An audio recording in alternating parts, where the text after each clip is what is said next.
It took to 3 GB or 4 GB, so it's all right. Then it's okay. Okay, so it is live now. It must be on YouTube. Let me check. Yeah, just check.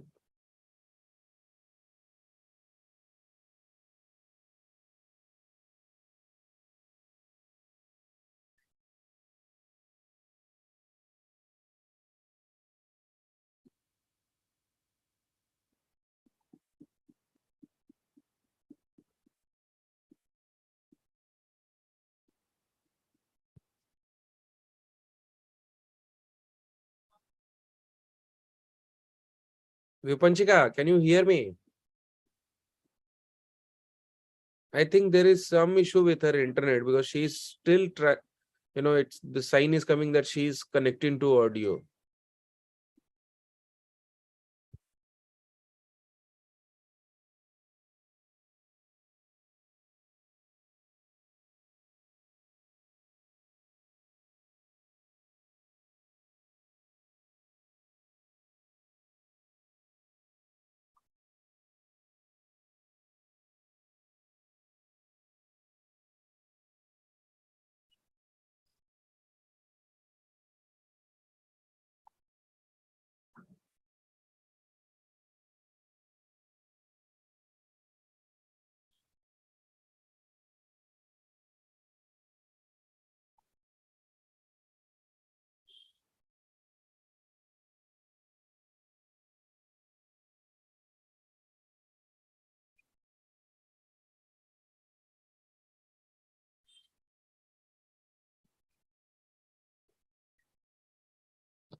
Utkarsh?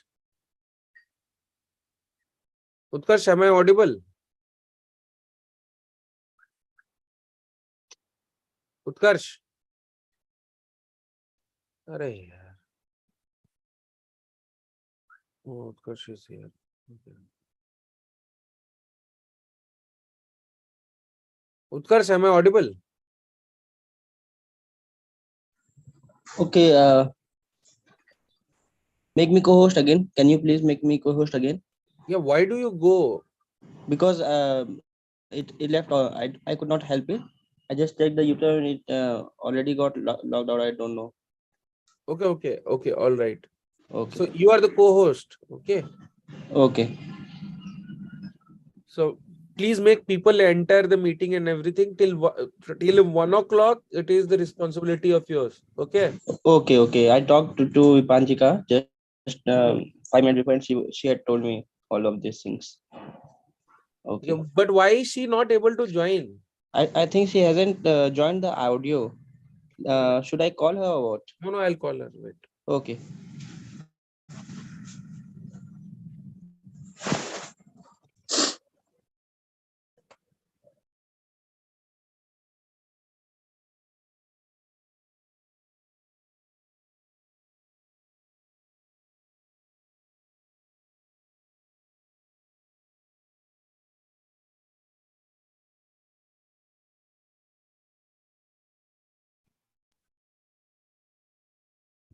Hello.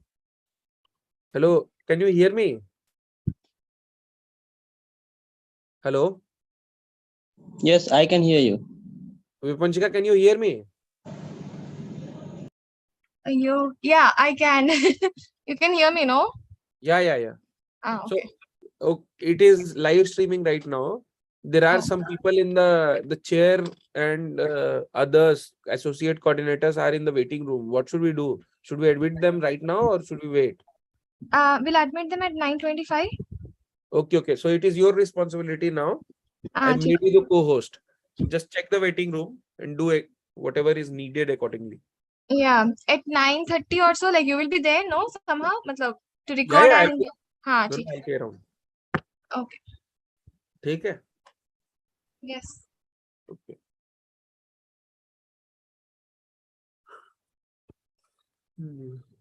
So tiring.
Supri, are you there?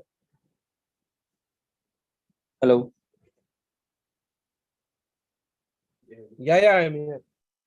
Yeah, Supri, I'll be joining with another device. So make that ID also the co-host. And I have also talked to Sachi that she should be also there. So make her the co-host too, so that more the person that will be easier to handle things if anything happens. अरे बिल्कुल. Yeah. It's 9:25 already. Vipanchika, should we make people enter?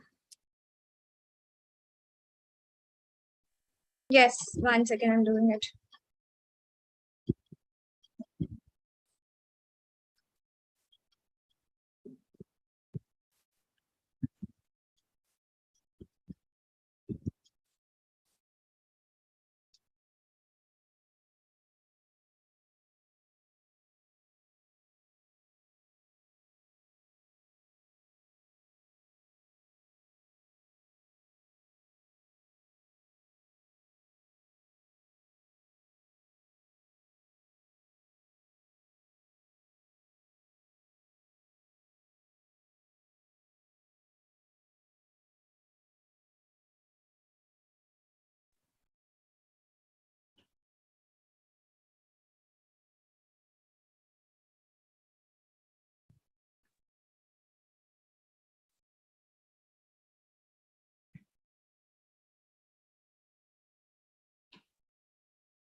Hello, Rekha.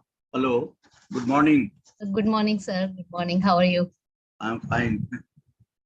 So, good morning, sir. Hello, Professor Vishwanathan. Good morning, sir. How are you? Good to I'm see fine, you. sir. Thank you, sir. We'll begin shortly. We'll begin shortly. So yesterday was Teachers' Day. Yesterday it was all Yeah. started, Yeah. and today we are, I think, sixth panel. This is our Right. sixth panel. So Saurabh, he would also join, and Nithya Prakash. Right. She's also in your this Nithya. She has joined. No, she has not joined.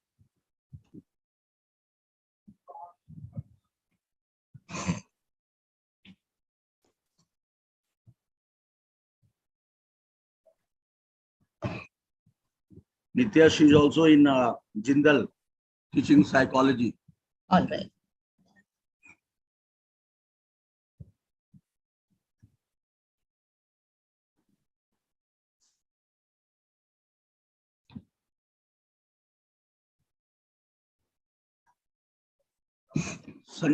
Hello, Sanjana. Hello, Sanjana.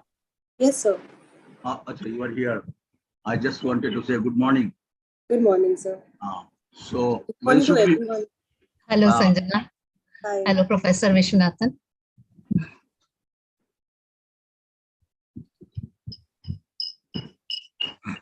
Hi.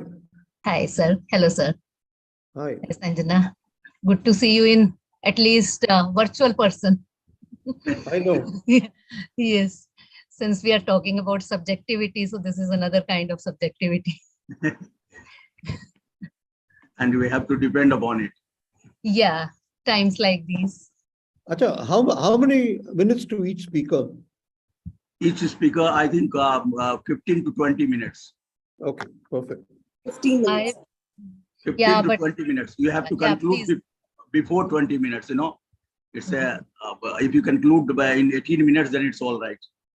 Yeah. Even Then you though can get sorry, time I for had- question answer. right. Good morning to everybody. Good morning. Manindra. Good Hello. morning, Professor Maninder. Nathan, welcome to this forum. Thank you. Welcome, Rekha. Thank you, sir. And good to see you again. As I was saying that virtually in person, Yes. at least a face to a name. Yes. That's the kind of. Yeah. Dave, why don't you switch on your cameras for some time? We can see you at least. Saurabh has not joined. People will just join in. Saurabh and Nithya. Once they Nithya join, has we can. Nithya has joined. Nithya is already here. Nithya is Where here. is Nithya? Nithya is not visible. Nithya is here. Good morning, sir. Good morning, Nithya. Morning, Nithya. Sanjana, good morning. Morning. Everything fine? Good morning. Yes, sir.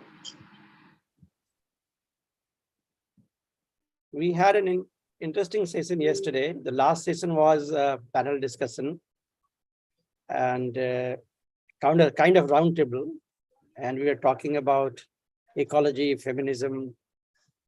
And there was an issue of scalability of experiments being done in different parts of the world. Do they challenge the dominant framework of development and all that? It's very interesting. Debate took off towards the end of the day. You know, online, one of the problems is that debating becomes very difficult. Right. That's the problem. Yeah. Yeah. I'm sorry I had to miss it because of some other preoccupation. No, I could only attend one session. Yes. Yeah. You were there in which session? First session. No, second session by Anuradha, one which was being chaired by Anuradha. Right. I'm sorry, I thought of you in psychology department. No, You no, are in philosophy. That was my mistake, you know. no, it's okay, sir. I know, just got a little worried because the colleges don't take it kindly. Just in case. You know, you Otherwise, carry it doesn't- imaginations of people that who is where. No, But it doesn't It matter is written, otherwise. written rightly in your booklet. I don't know. It's No, it's perfect. It's perfectly fine now that Sanjana has, in a way, corrected it by saying faculty. So Good. it's okay. Good, Yeah. good. Yeah, so it's okay. Saurabh has also joined. Yeah, Saurabh has joined. Saurabh, hello. Where is Saurabh? Yeah. So good number of people join us on YouTube actually. So Yeah. we have kept restricted entry as we have limited space.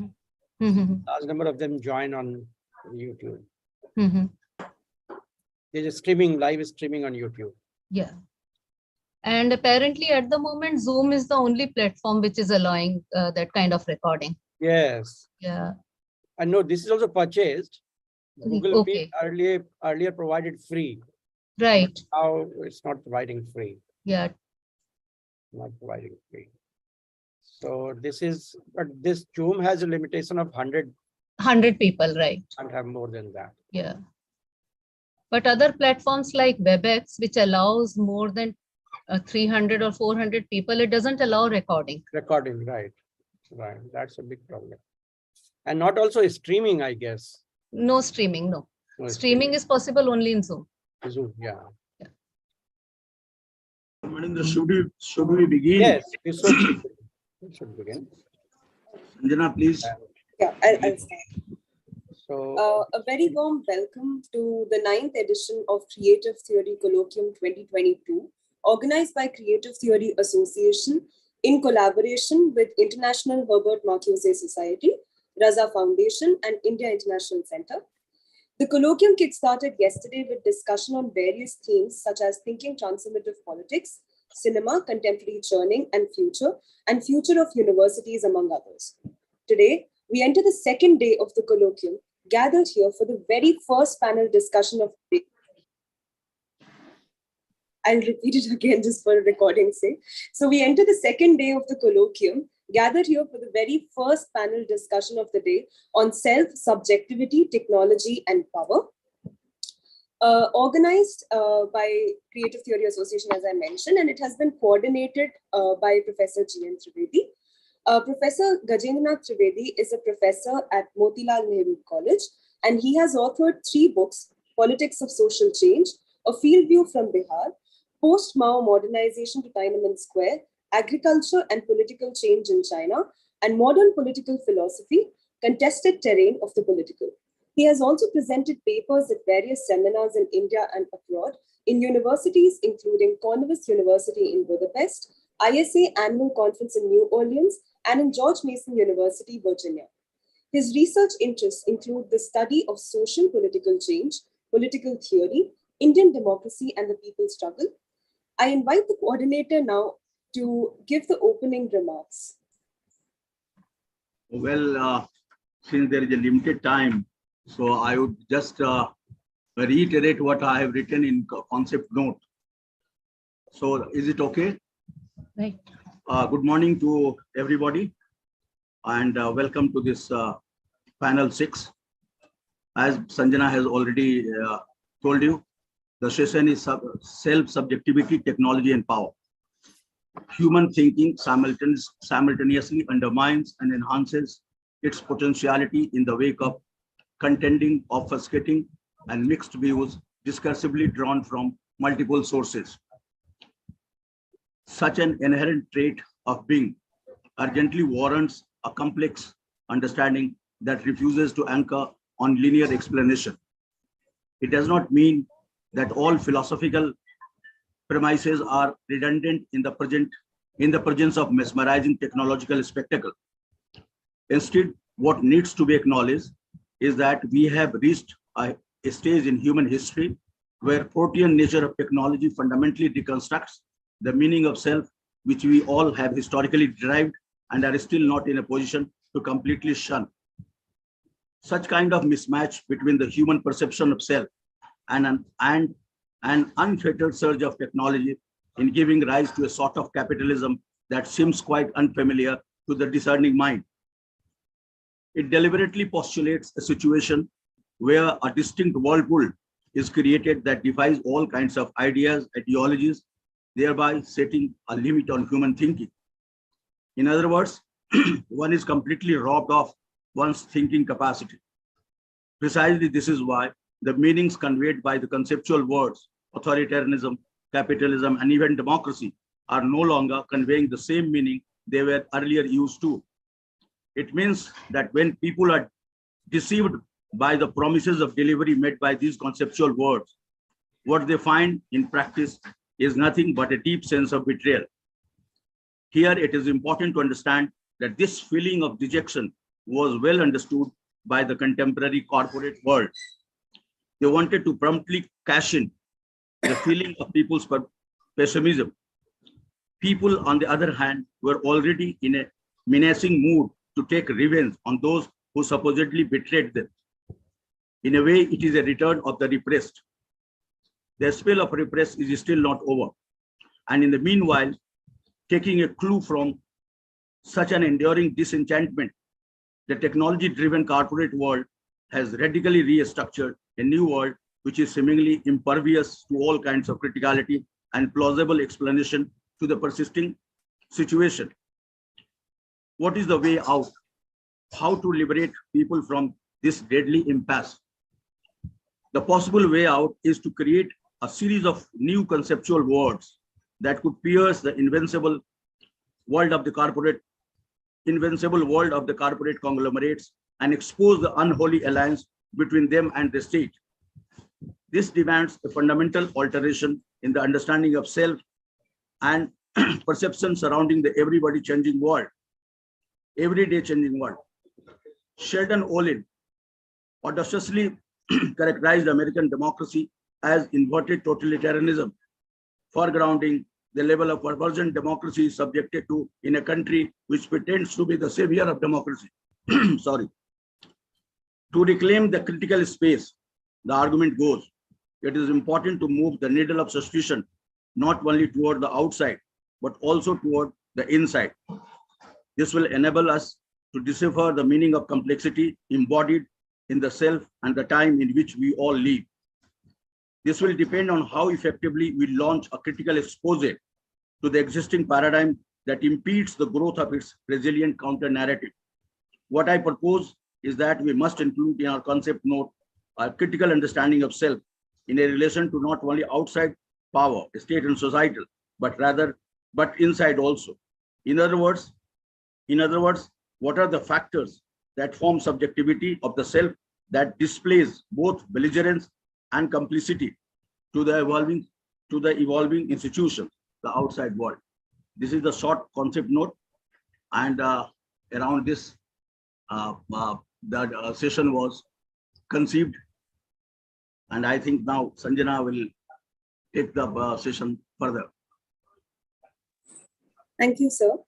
So the chair for the session today is Professor Shiv Vishwanathan. And Professor Vishwanathan is a professor currently at Jindal Global Law School, and he has done his PhD from Delhi School of Economics. He was also a professor at Dhirubhai Ambani Institute of Information and Communication Technology, Gandhinagar, and has held the position of Senior Fellow at the Center for the Study of Developing Societies in Delhi. He has also taught at the Delhi School of Economics and held the visiting professorship at Smith College, Stanford, Goldsmiths, Arizona State University, and Maastricht University, Harvard University, and Oxford University. He is also the author of Organizing for Science, A Carnival for Science, and has co-edited Foul Play, Chronicles of Corruption. He has been consultant to the National Council of Churches and Business India. We welcome you, sir. And in case you want to give any initial remarks for the session, you're welcome to give, sir. Thank you. Should I take over or you still have something to say? I still need to introduce the speakers, Yeah, but just go in ahead. case you, okay, Yeah. all right, I'll go Thank ahead. you. All right. So the speakers for today in our panel include, firstly, Dr. Rekha Navneet, who has earned her PhD degree from the University of Delhi in 2004 and is an associate professor in the Department of Philosophy, Gagi College, University of Delhi. She has teaching experience of over 26 years, teaching undergraduate students at Gagi, and has also taught students pursuing master's courses in philosophy in the Department of Philosophy, University of Delhi. Currently, she is also one of the research supervisors commissioned by Department of Philosophy in DU. And Dr. Navneet has a number of publications to her credit across journals such as the Indian Philosophical Quarterly, Journal of Indian Council of Philosophical Research, and other peer-reviewed journals. Dr. Navneet has presented her papers at various international conferences held at the University of Oxford, UK, Prague, Czech Republic, Portugal, Lisbon, and Bruges, Belgium. Her academic interests are Plato's philosophy, applied ethics, aesthetics, care ethics, philosophical counseling, and Indian scriptural tradition of Bhagavad Gita. The second panelist for today is Dr. Saurabh Prudharya, and he's a faculty of philosophy at the School of Liberal Arts, Bennett University. He has done his MPhil and PhD in philosophy from Center for Philosophy, JNU. His PhD focused on the phenomenological analysis of time and subjectivity from the Heideggerian perspective. He explores the relationship between time and consciousness. Another significant question that he explores in his work is how the subjective lived time connects with the historical time of the community. Saurabh Prudharya has worked both in academics and social organizations in various capacities before joining NIES. He has previously taught in the School of Liberal Arts, SRM University, Kamala Nehru College, Delhi University, and did his postdoc in NIES IISc campus, Bangalore. He has also worked in Indian Education Collective, Azim Premji Foundation. Currently, he is exploring the relationship between the body and transcendence in Kashmiri Shaivism from phenomenological point of view. He is mainly interested in the role of body for constituting the sense of the world. Besides, he is also interested in making philosophy more accessible and communicable to the larger public through exploring the relationship between fiction and philosophy. The third panelist for the day is Dr. Nithya Prakash and has received her doctorate from Jawaharlal Nehru University in 2020. Her doctoral research constructed a psychoanalytic discourse around childhood by exploring its repressed imaginaries through the narrative frames of Hindi novels. She has a keen interest in psychoanalytic theory, especially in exploring the intersections between psychoanalysis and literature, and she has also presented research papers at various conferences. Her other areas of interest include psychoanalysis as a literary and critical theory, psychoanalytic psychotherapy, myths and its symbolism, conceptual history of psychoanalysis, gender theory and sexuality, peace psychology, and politics of intimacy. We welcome you all, and we are extremely delighted and looking forward to hear from all of you. So firstly, I'd request the chair to invite the first speaker for the session. Good morning. Thank you for inviting me.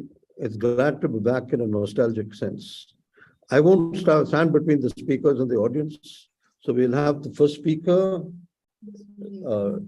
Dr. Navneet. Thank you so much, sir. About And 15 minutes. Okay.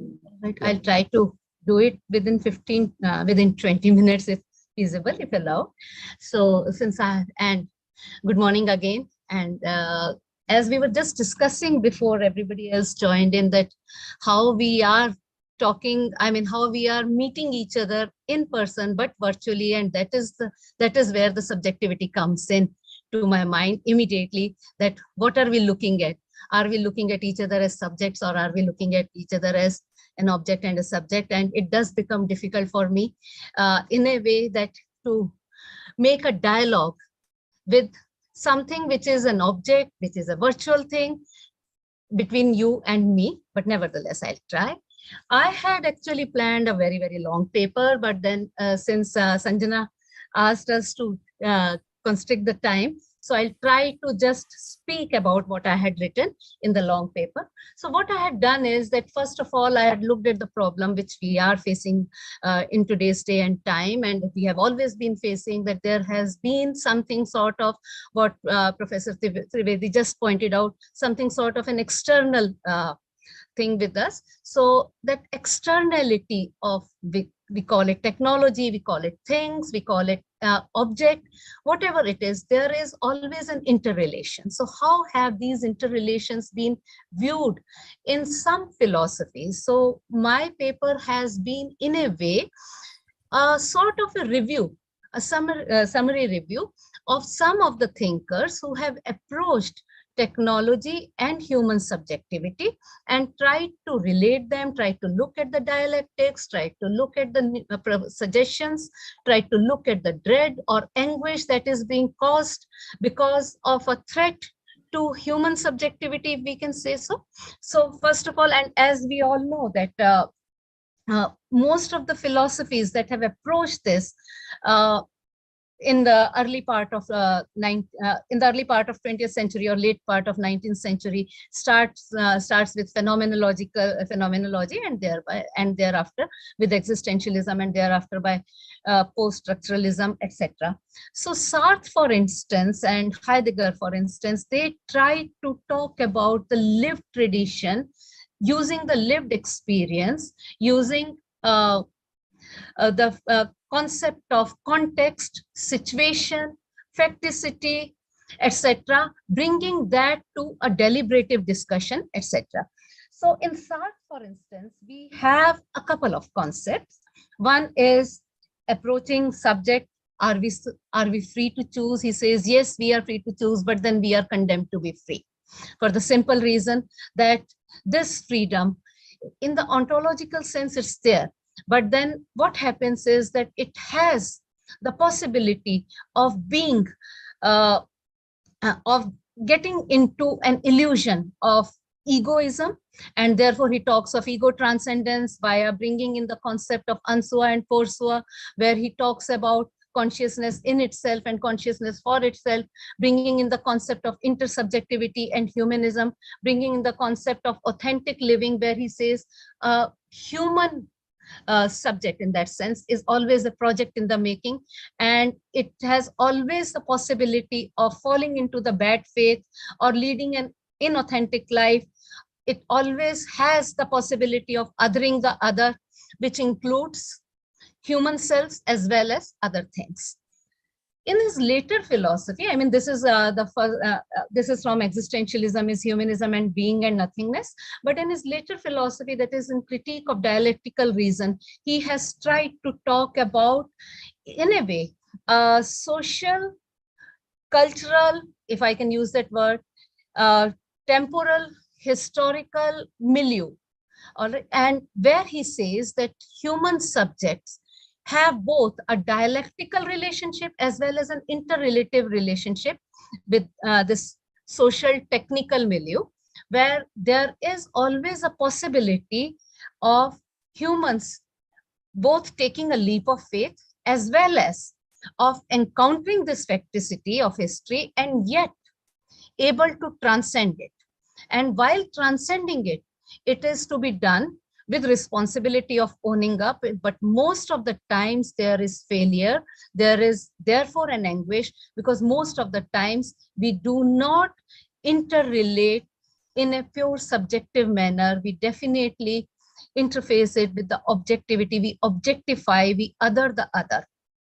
So yet there is a possibility of influencing man, if I'm using the word for humans. So man influencing the nature and nature being influenced by man, in the sense that both are in the relationship of itself and for itself. Both are in the relationship of a socio-cultural milieu, the exteriority, and the interiority, that is the probability of subjectivity transcending, encountering the facticity, and yet failing. A similar kind of a dread for fail, and a similar kind of having a facticity which needs to be encountered and then transcended, has been seen in Heidegger. And in his Being and Time, he brings in the concept of being as Dasein, which is both. I mean, it is like in the world, of the world, and constitutes the world. So in it, with it, and of it, of the world. So world is become like in a network of probably human being in the metaphysical sense, of probably being things in the metaphysical sense. But what is the point that we are trying to bring in here vis-a-vis the concept of subjectivity and technology? The points that we have to look at from between Being and Time and his later philosophy, which he calls as a turn, are the concepts of throwness, the concept of unraveling, unconcealing, the concept of failing, and the concept of unraveling, both through bringing forth and challenging forth, and thereby the concept of enframing, which he uses. So in relation to technology, he says that our subjectivity to choose, which Sartre has also said, that we have the subjectivity to choose, yet we keep failing. That is another thing, that there is an anguish because we keep failing. But ontologically, we do have that power to choose. Likewise, Heidegger also talks about that we have the power to choose. But what happens in relation to technology is that there is this, the power to choose is, and I'll just bring in very quickly how he talks about it. So he says the central focus for him is in presenting forth, which in the case of technology, it becomes challenging for, that is unconcealing, that being is always unraveling. Being has been thrown into the world somewhat, which is similar to facticity in Sartre's case. There is a probability of fall. And he also talks about care not in the sentimental sense, but care in the sense of action. So both Sartre and Heidegger have emphasized on human beings becoming, rather than having a predetermined kind of an essence, exploring, ability to explore, possibilities to find new things. But what happens in relation to technology? Both technology and human beings have been taken to be capable of unraveling. But what happens according to Heidegger is that in this relationship, it is more than unraveling. It is like a standardizing. So what is the standard? That both human beings and technology have to be efficient. And this efficiency is something which actually can be a very stagnating and a dreadful kind of an event for them. And in each epoch, there is a possibility that this efficiency model, this perfection model, will limit. So both Sartre and Heidegger have tried to bring in the concept of situatedness, the concept of movement, the concept of dynamism, where there has to be a transcendence of the givenness. So instead of looking at the permanence or the efficient model, they are trying to give us a cue for looking at something where we can move beyond that. But what happens actually, according to Heidegger, is that this technology it enables it actually inframes us. And the reason for it is that we have a relationship with technology in the sense of bringing forth of a challenge. So the challenge is that we need to have some sort of a efficient model, but we are not looking at the aesthetic model or a creative model.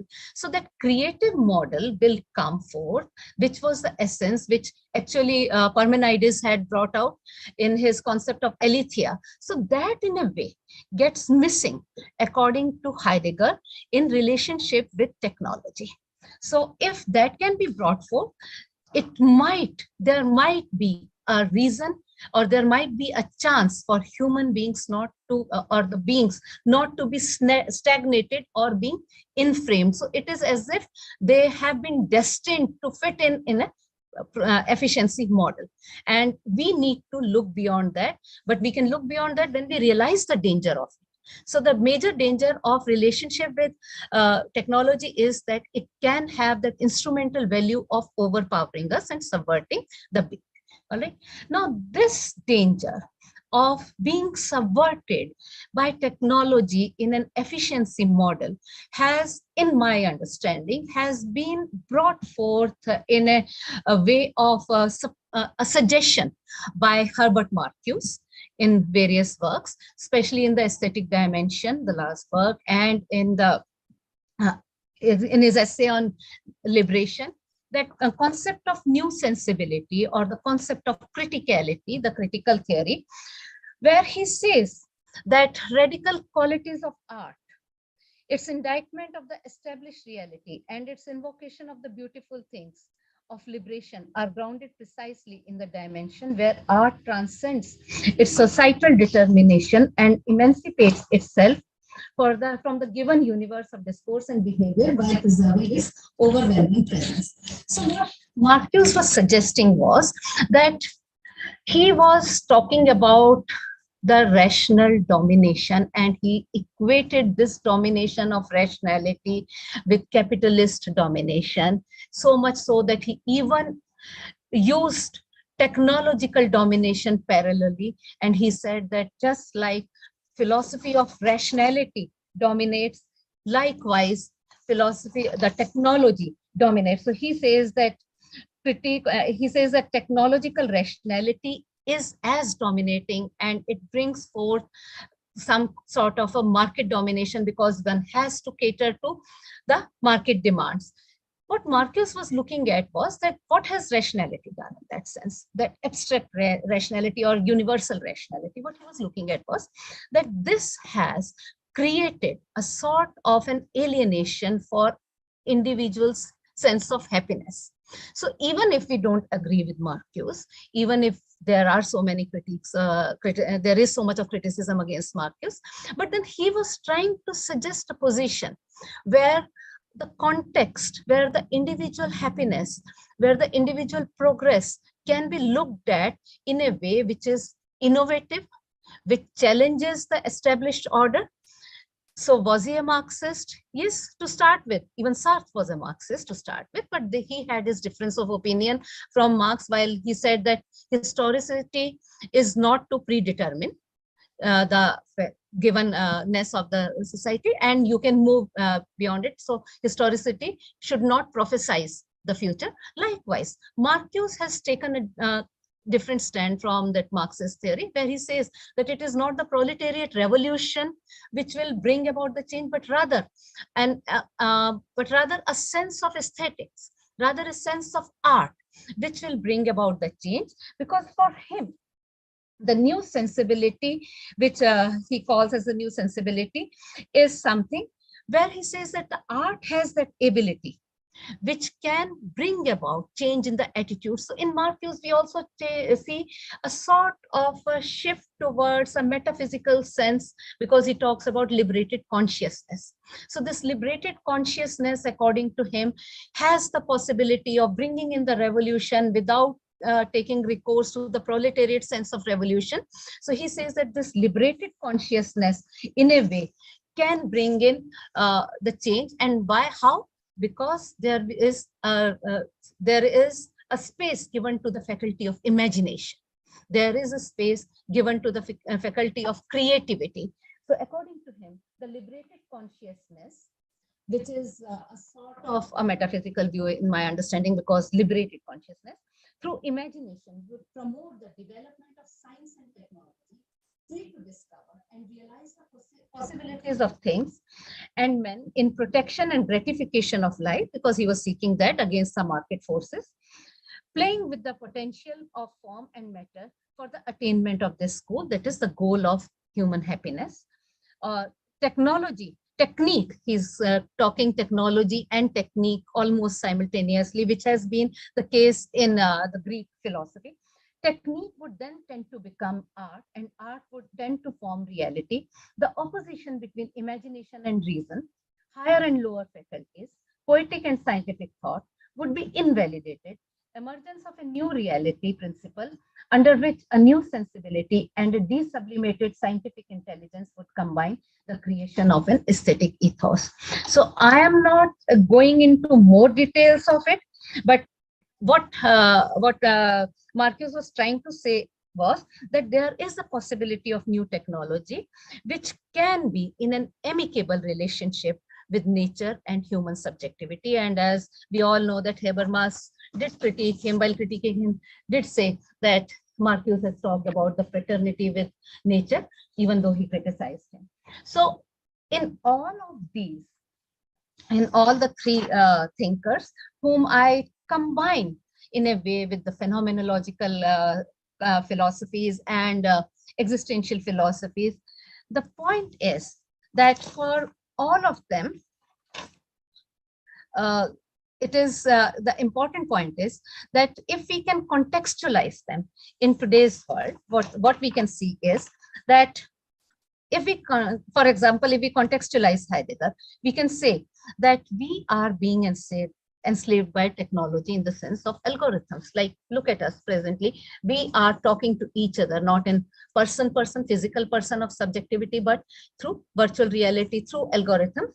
So take and social media, for instance. Social media has actually pervaded our lives like nobody's business. So social media, etc., we think that we are happy customers. For example, Facebook, when it started, it gave us the impression that we are going to be a globalized community and yet remain anonymous. We may not reveal our identity, but what is happening? We are all being put under surveillance by AI.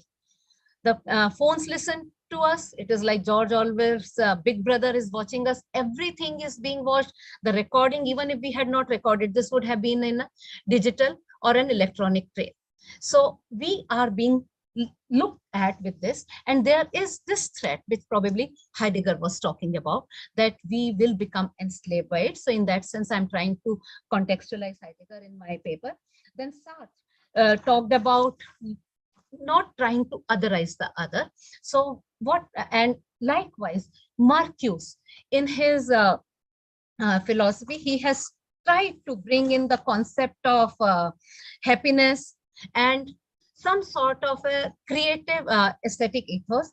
He has tried to say that language or care in the care ethic sense, care, etc., or looking at the environment through a context will position us in a better way rather than going by a strict dominating kind of a rationality. So in that sense, we can take a cue from Herbert Marcuse's new sensibility that aesthetic form can replace the proletariat, aesthetic form can replace the proletariat kind of a revolution, and meaning of which is that we need to contextualize the situation, which was missing in the earlier dominant cultures.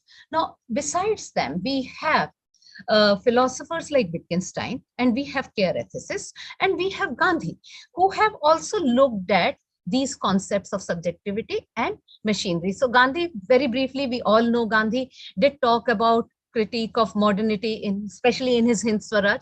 And what he said was that he's not against machine per se or tools of machine per se, but what he was looking at was the dehumanizing potential that the machines have.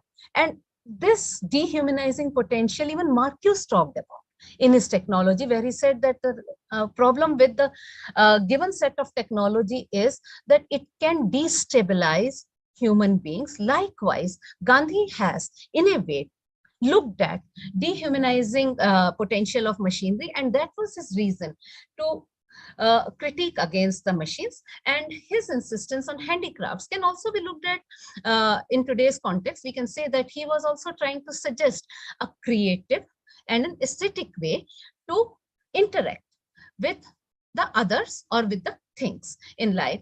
And that will also give some sense of a personal worth in the sense of Swaraj, that will give us some sense of personal worth in the sense of being Atmanirbhar or self-sufficient. So that is one thing. But in all these, what is important for today's context are Wittgensteinian's concept of language games and his critique of private language and care ethics. Why these two things? Because Wittgenstein, as he said, that the meaning of the word lies in its use, and different language games plays different games in different forms of life, and we have to look at language, the meanings from the sense of a toolbox with diverse functions. And at the same time, he did not say that each one's private language becomes language for anyone.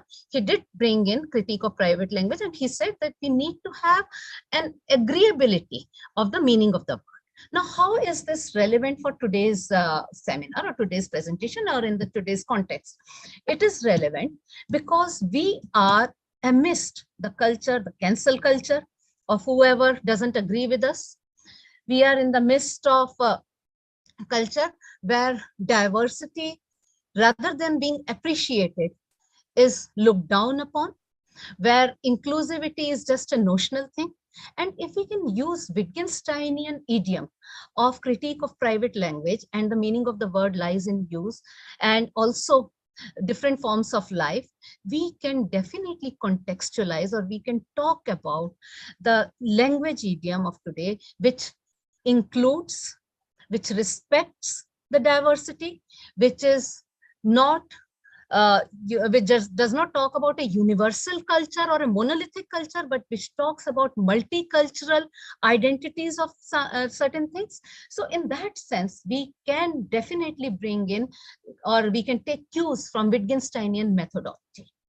Likewise, from care ethics, even though it started with just the concept, I mean, it has been associated mostly with the feminist ethics or feminine ethics, because it started with the matriarchal thinking or mothering, concepts of mothering, etc. But I find it very, very contextual, because what is missing in, again, today's socio-political global situation is the concept of interconnectedness, the concept of relationships.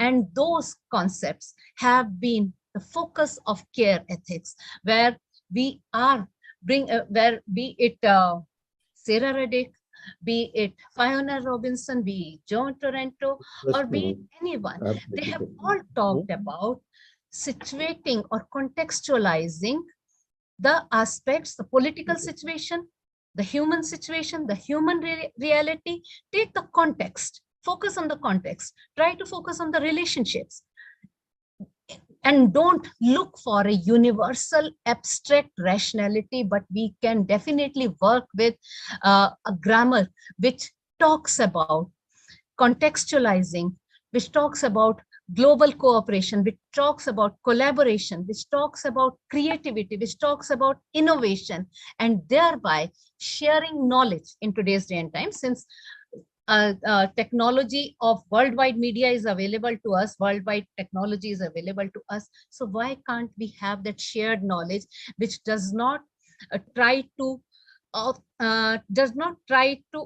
become authoritative, but the shared knowledge, instead of looking at local spaces or local sense of nationalism, we can look at the global kind of a nationalism or a global kind of an internationalism, real globalization, etc. So in my understanding, one can conclude that, I'll just take a minute. The new mode of thinking needs to be a symbiotic relationship between the digital technology. Dr. Navneet? Yeah.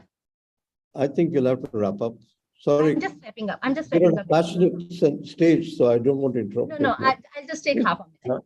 So what My conclusion is that this new mode of thinking is rather a symbiotic relationship between the digital technology and conditions constituted by the social, cultural, political situations. Yet the possibility of creating new opportunities by interconnected care aspects, collaborating with others can make interrelations between human agency and technology to reconfigure in more empowering ways. Thank you. Okay. Thank you. I think that was a passionate flow that even Wittgenstein would have admired. Dr. Prudharya? Thank you very much, sir, and very warm good evening to all of you. And I would like to thank Professor Dwivedi and Professor Manindra, first of all, for providing me opportunity. Am I audible? Hello. Yeah. Yes. So in a way, the earlier talk helped me because the theoretical framework which I am using is also draws heavily on Martin Heidegger. But at the same time, I will also try to go beyond the Martin Heidegger's philosophy of technology on the basis of certain contemporary philosophers of technology, especially Don Ide. So to basically in this panel, we are discussing about the problem which is given to us is like, how do we understand the relationship between the self, subjectivity, and technology? So at the very outset, I would like to express, and I want to express that that the notion of the self with the technology, which I'm going to explore in my talk, is largely the phenomenological notion of the self. So, in this talk, I'm not going to discuss about discuss about the social or the cultural notion of the self, which requires altogether different expertise. So I'm analyzing the notion of the self with technology from the experiential point of view. While on the what do we mean by the phenomenological notion of the self? That the self is not something which is only at the cross current of the cultural, social, or the historical forces, but at the same time, which is trying to make sense of the world, which is living through that experience. And that is in the modern contemporary discourse of artificial intelligence is something that distinguishes the self from, a highly intelligent program or the algorithm. So when we are discussing about this notion of the self, so so the experience becomes a very significant point, a very significant marker for that. And how do we define the experience? Because the experience is kind of conundrum, and because that is a very personal thing. So one way with the analytical tradition of philosophy, it says, okay, the experience can be analyzed through the analysis of the language. If you analyze the syntactical or the semantics of the language, so experience could be accessed to, not phenomenologically, but to the large extent. On the other hand, if we move to the more hermeneutical or the Heideggerian dimension, so he talks about that when we talk about the experience, so it is something which the person, the experience has to be seen through the person to the self who is being in the world, and that being in the world is something who is trying to make sense of the existence. So it always interprets the experiences or the various kinds of the inputs from the world and try to weave into her life. So in this background, basically what I would like to, so my talk would be basically divided into the two parts. In the first part, basically, I'm going to discuss about the Martin Heidegger's notion of the inframing, which Professor Navneet has meticulously defined already. But nonetheless, I would like to explore it. And second, how do we understand the technology? How do we understand the notion of the technology, which is from the which is different from the Heideggerian paradigm? For this, I'm going to take the help from the Don Ide, who argues that basically we need Heidegger's analysis limited to the modern technology. He doesn't talk about the technologies or technological artifacts, which is the hallmark of our digital or the postmodern age. And then in the conclusion, I would like to see that how do we go from there. So basically, when we are talking about Heidegger, so Heidegger's problem starts with the fact that there is no kind of the innocent or the context-free relationship with the word. So he problematized the empiricism that it is not the word is something which is an object which is out there, and there is a kind of the Cartesian dualism which is existing. Rather, word is first and foremost is something which is encountered as the tools, which is encountered as an kind of basically as a tool or as an equipment. For example, if I am right now giving this lecture, so this laptop is something which is a tool through which I am giving the lecture, and through I am able to establish a communication with the other item. Only when this communication is disrupted, this network of the relationship is disrupted, it becomes an object for me. That what is actually happened, so that it is not able to accomplish its function. So there is the primacy of the primacy of the practice over the theory in the Heideggerian framework. And at the same time, Heidegger's another important point of view is that we access to the word is something which is not interpreted innocently, but rather the word is interpreted on the basis of a certain kind of the historical understanding, which is not something which I generate on my lived experience through my own kind of the life, but it's something which is sedimented to the tradition in which I'm living.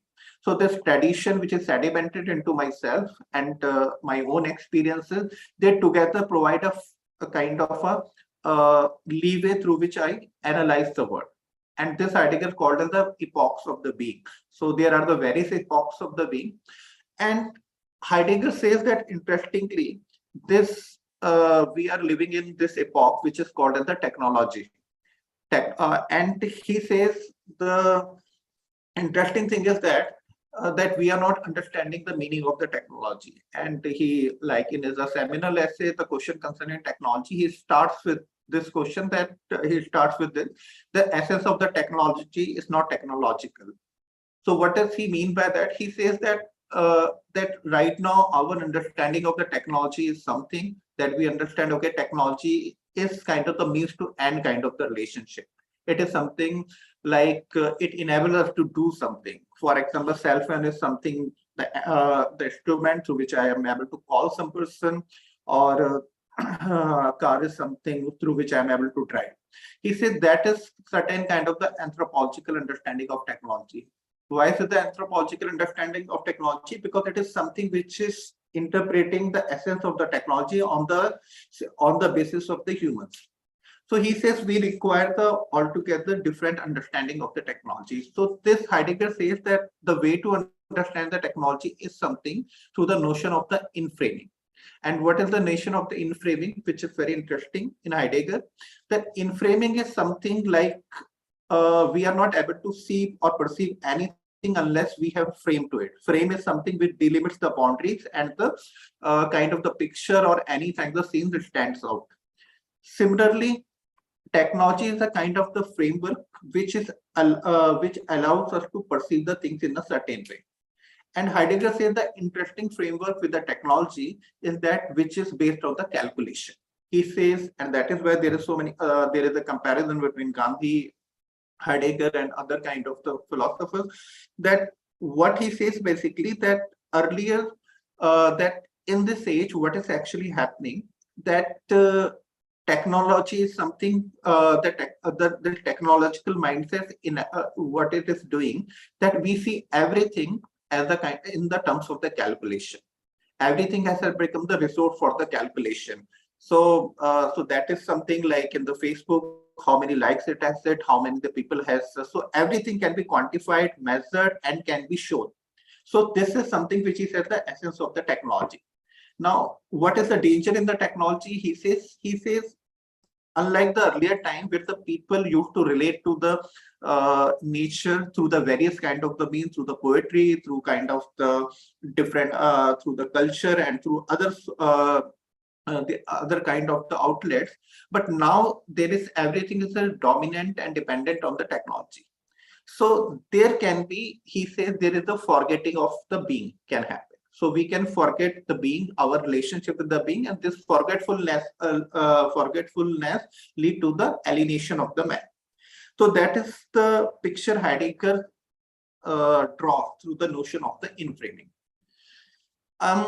Heidegger suggests the way out from this, that when he says that, look, what we can do is we can, so he says we can return to the earlier technology. So he talks about the technologies of the pre-modern times. He talks about a bridge, actually, that how the bridge in a village, which is not completely based on the technology, but kind of the local and the rural technology, how does the humans have the relationship with this kind of the bridge, and that allows the essence of the human. So human, and similarly, he gives the example of the windmill. So windmill is not something which is always kind of the producing the energy. Windmill is something when the wind blows, only it produces the energy, and all the time it is not calculating or using the nature as the resource. So that is the Heideggerian paradigm. Now, one of the problem, or with the later philosophers, is, in fact, most of the philosophers from the critical theory, which were highly, like the Adorno, Marcuse, which were highly critical of Heidegger's in many ways, but especially is relates that what Heidegger does is that there is a kind of the nostalgia to the in Heidegger. So nostalgia to the going to the pre-modern or the pre-industrial kind of the life, where that being can automatically relate, where the person can relate the relationship with the environment and with the nature, and can dwell in the presence of being. Now, so to problematize this paradigm, one of the most interesting framework is given by the philosopher Donite. So Donite says that let us understand, how do we understand the phenomenology of the technology. Though he himself got as the board phenomenologist, but basically I think that he's the phenomenologist of technology. He says the fundamental experience with the technology and is that technology always mediate our relationship with the world. So what is the mediation? So he gives the example. For example, we are wearing the spectacles, right? And we are wearing the spectacles and we are experiencing, talking with the people around us. So our relationship with the world, our experience with the world is not unmediated or directed, which is something which phenomenology earlier says. But now this experience is already mediated through the spectacles. So relationship with the world is not kind of the direct or unmediated. Similarly, if right now we are talking and communicating with each other in a Zoom, so it is the Zoom and it is the software which is mediating our experience. There is no direct first-hand kind of the experience.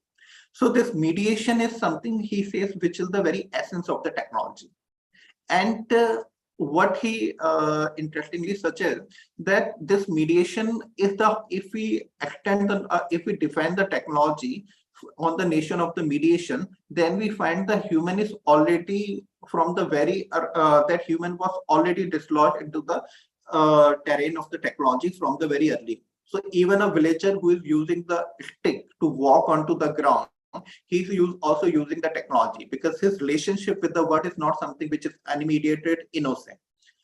So he shifts the background from technology to the technological artifacts. So what Donite argues, that the problem in the Heidegger's paradigm is that when Heidegger talks about the technology, he's only talking about the big technologies, modern technology, which is kind of a corrupting the essence of the man. Big. So Heidegger's examples are like, like the big hydro powers and stations and all that.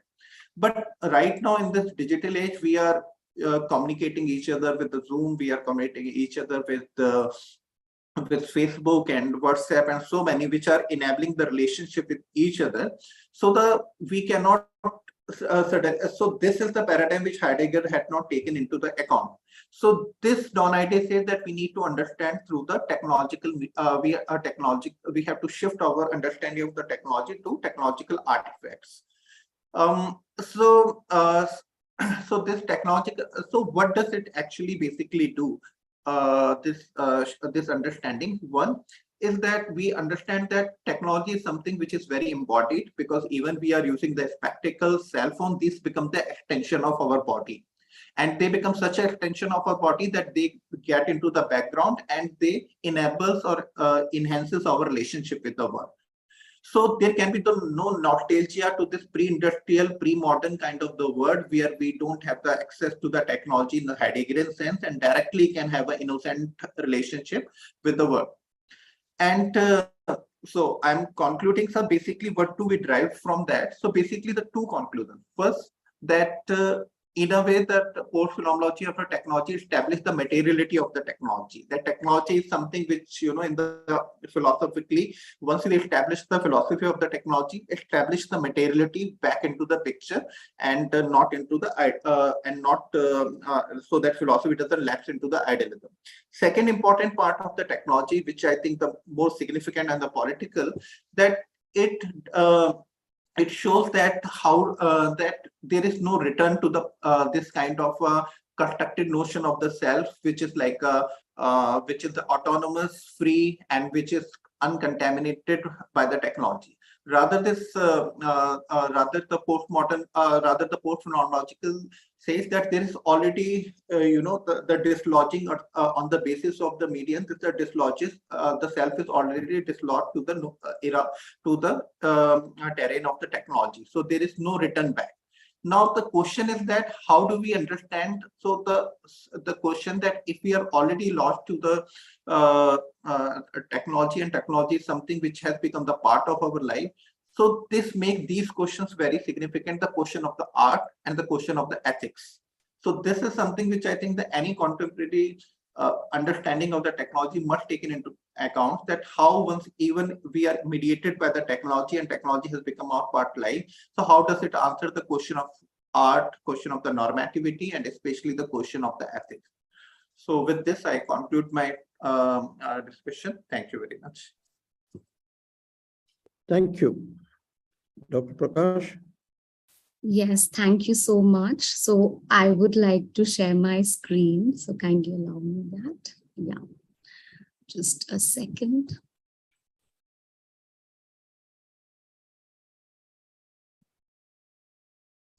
Okay, so a very good morning to everyone, and thank you so much, Professor Manindranath Thakur and the chair and also the coordinator for giving me this opportunity. So today I would be talking about and trying to understand the concept of subjectivity from a psychoanalytic frame. And this is a paper which I'm working on right now, so it's still in the process, but I would like to discuss something called the Genealogy of Desire, tracing concepts from Freud to Lacan. So just to chart out the conceptual trajectory, it's important to kind of know the fundamentals of what are some psychoanalytic premises. And it talks about psychic continuity in a very historical sense, that past is something which is not disconnected, internally experienced, but as it exists as a living present. And when we talk about the central tenet of psychoanalysis, of course, we all know it is so-called the problematic unconscious, because it raises its epistemic doubt scientifically and operates on the principle of repression. So the paper tries to attempt the central and critical concepts from Freud to Lacan, and psychoanalysis has been embedded, as we know, in a very clinical and therapeutic analytic space. And that is how it originated as a critical discipline. And it started with the question of power, where Freud entirely changed the discourse, where the power resided with the analyst or the doctor, and he changed the flow to a didactic association where the analysant or the client gained the power of authority of interpretation. So this was quite a shift which has been recognized by various philosophers. So just to trace the concept, so I will be running through the PPT because of interest in time. So we know about the seduction theory, which was highly outrageous and controversial and extremely criticized. where the onus was given to the child to create some scenes of fantasy for the parents. But later on, Freud modified his theory, refuting his own findings, and he reframed it as the dynamics of intimacies of the family, which his associate Ferenczi termed as parental complex. And we all have heard about it, I'm sure. It's the infamous Oedipus complex. So psychoanalysis throughout, it retains a very structuralist position because it situates the entire notion of the development of an individual or the ego or the self.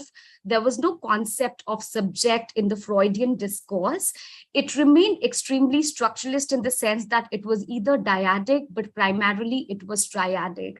And that is what has also raised many contestations on the psychoanalytic frame, because we will try to see that as we proceed.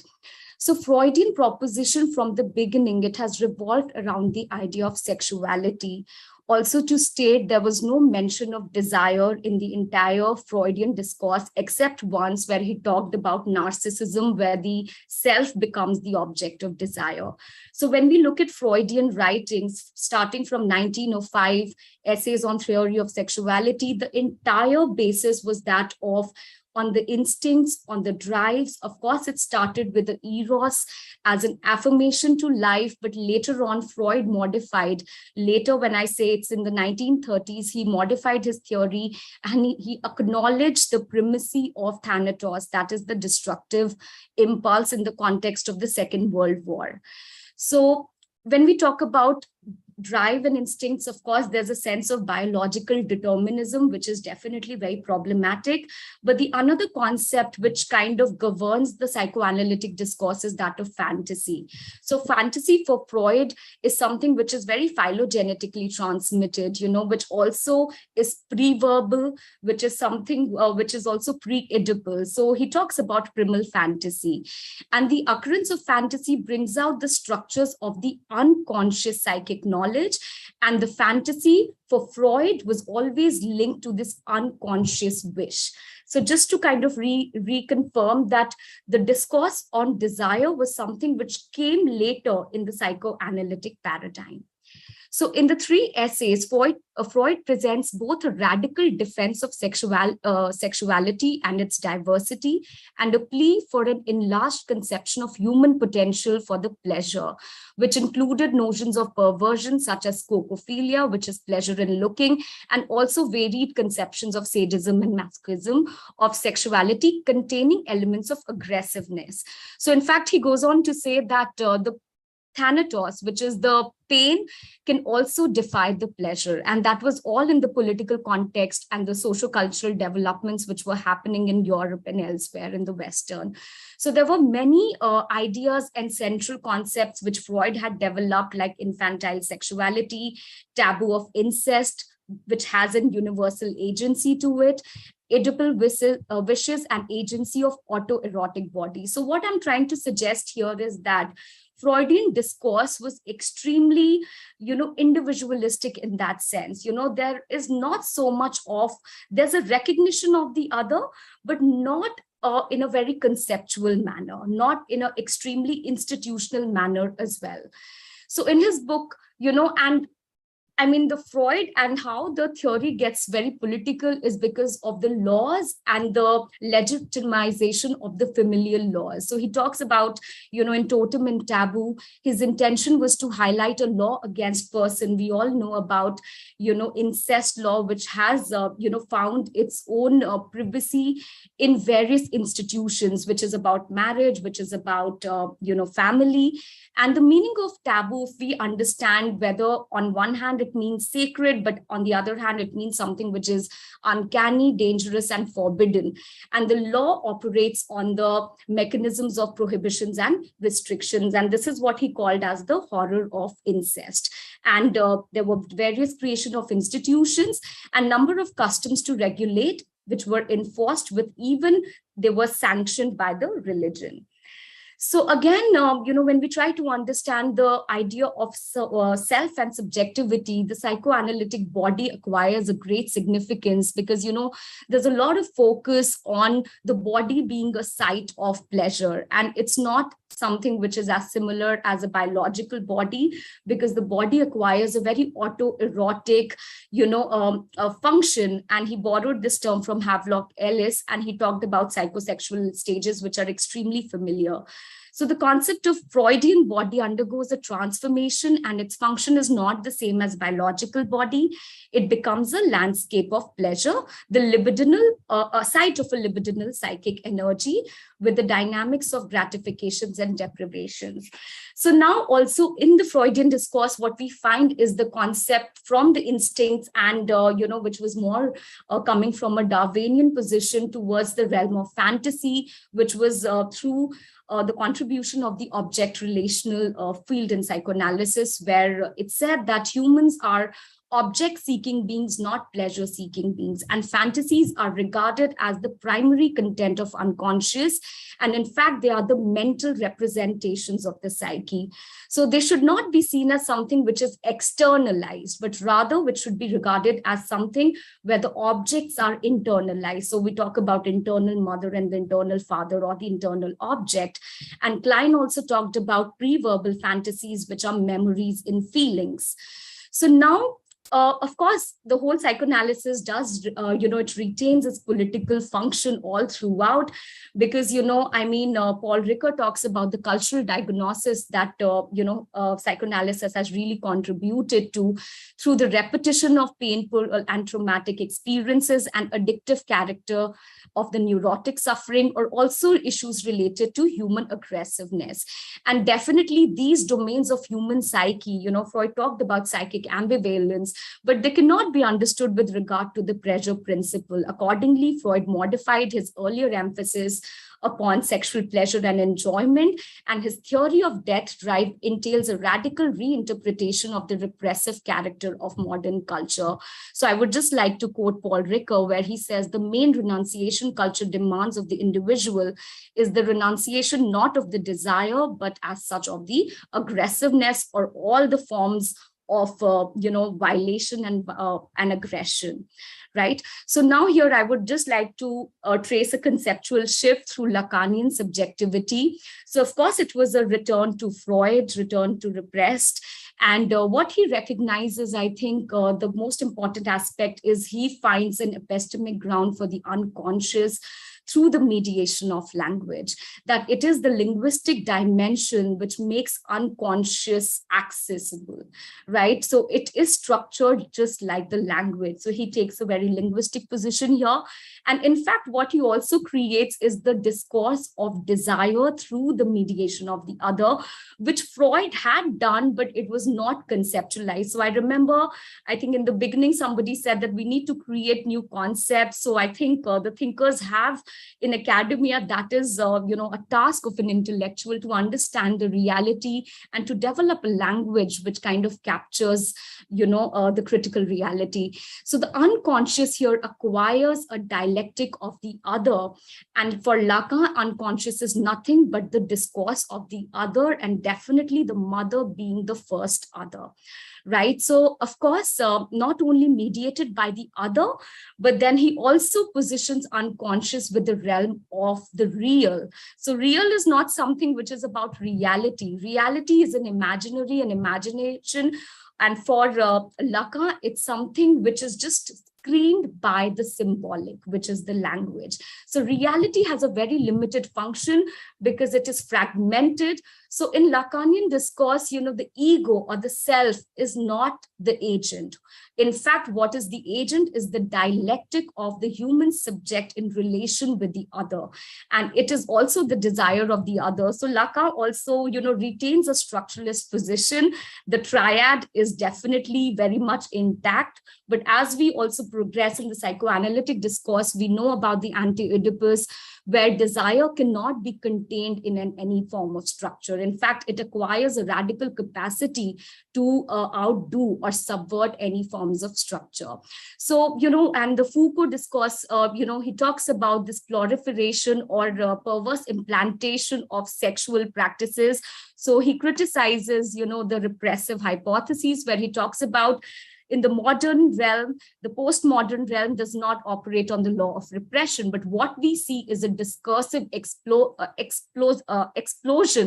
on the discourses of sexuality and its practices. And of course, he criticizes it in various forms. And what is repression in the modern psychoanalytic discourse, which is subjected at the level of language? So I would just like to chart out like this whole, my purpose, where I'm trying to suggest that the discourse has shifted from the pleasure to the realm of desire, and this really has a political shift to it. And this radical new theory of subjectivity comes through the dialectic of the other, where the other has been conceptualized as language and also as desire. And it's structuralist, where the structure of the mind is enmeshed with the structure of language, the triadic function of desire. So the third, in fact, acquires a symbolic capacity. It has its political ramification, which I'll just quickly highlight in some ways. So I would just like to read here, Lacan defines subject as a position adopted with respect to the other as a language or law. And Lacan states in no uncertain terms that the unconscious is the other's discourse. The Lacanian subject is not the conscious individual or the ego, which is the imaginary. Ego or individual is rather a seat of narcissistic fixation. Ego by its very nature is a distortion and error, a repository of misunderstanding.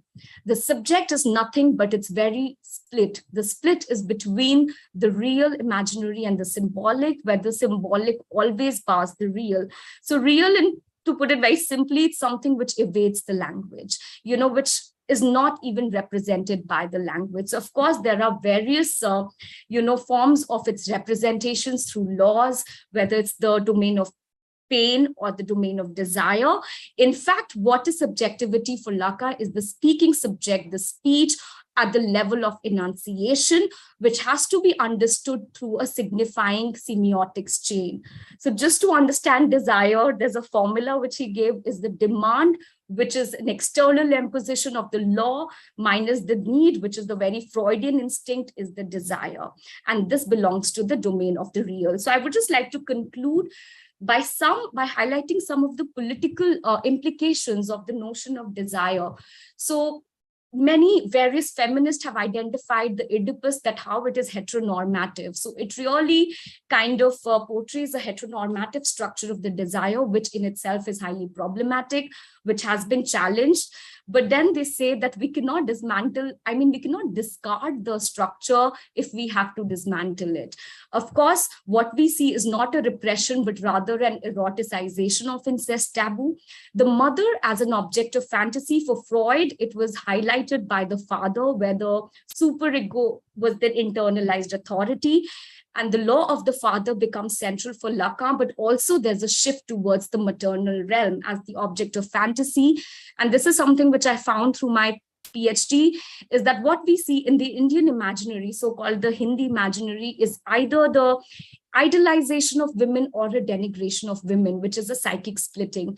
What we also find is a repressed homoerotic content, because there's no fantasy for the son towards the father and the mother and the daughter. By fantasy, it's just the realm of affect. It's nothing to do with a very literal sense of sexual fantasy. And then what we also find is a patriarchal political project of separations of daughter, which has been institutionalized and legitimized by various laws of marriage and family, and also familial laws. So these are a lot of feminist thinkers have already talked about it. Like Erigere talks about homosocial unconscious based on the practices of exchange of women, and how the group of men try to kind of create a bond between them. So which is very homoerotic social practice. And then alliance of kinship, where the family becomes the locus. But as Marcuse says, that personal repression and political repression, they are quite intertwined,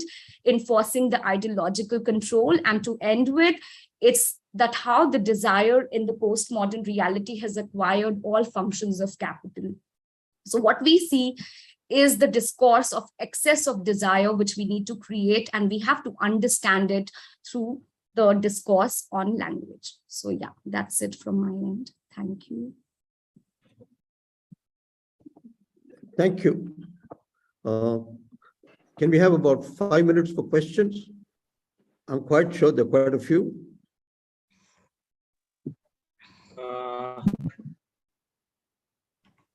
May I ask a question? Please. Okay, thank you.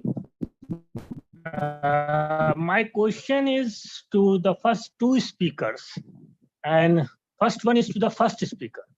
Professor Navneet has talked about the technology, understanding of technology in Heidegger and Sartre.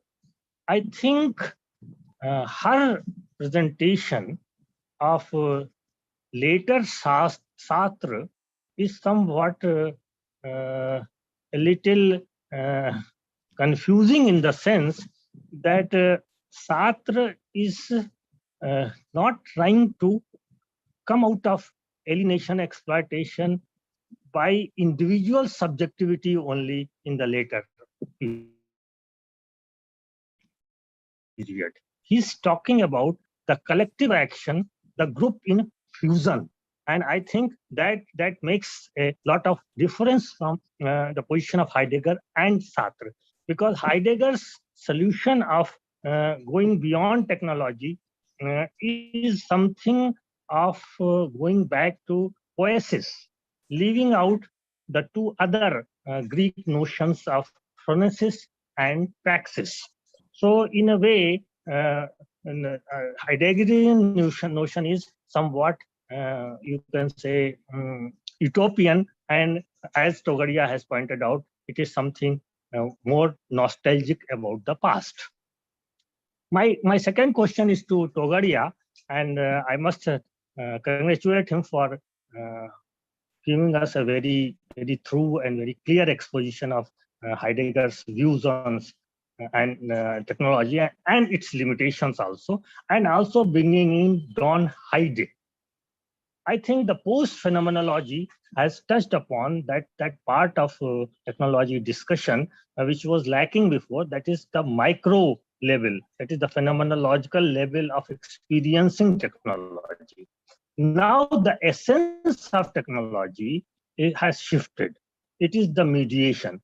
The question is, can this idea of post-phenomenology solve the pointed in the end of ethics as well as that of art, without going into how the technology is created, by whom it is created, for whom it is created, and who owns the technology for power and profit. So unless and until this social dimension is taken into account, we cannot solve the problem of what he has pointed in the end. So thank you very much.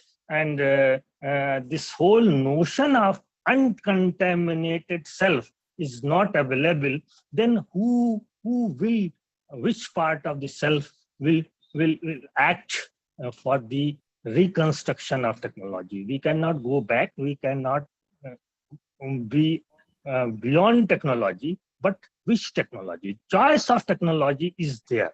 In Marcuse's terms, there is possibility of an alternative technology, but who will bring about that alternative technology? The objectifying process of science cannot be denied, but science is universal and technology is relative to the choice. Who will act? Who will act its choice for technology in the current world? This is the question for him. Thank you. Okay. Well, can I ask one short question? Please. My question is directed to Nithya.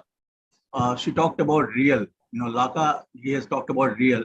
Somehow real has not been explained fully, because Zizek is also taking real, the notion of real, to understand our present time. So what real, does real functions autonomous way, without being influenced by external forces or something that is going that makes you inconvenient. That so the real, but Zizek says that it appears, but appears fleetingly. It does not last long. So I just want that you should focus on real in a detailed manner. Thank you.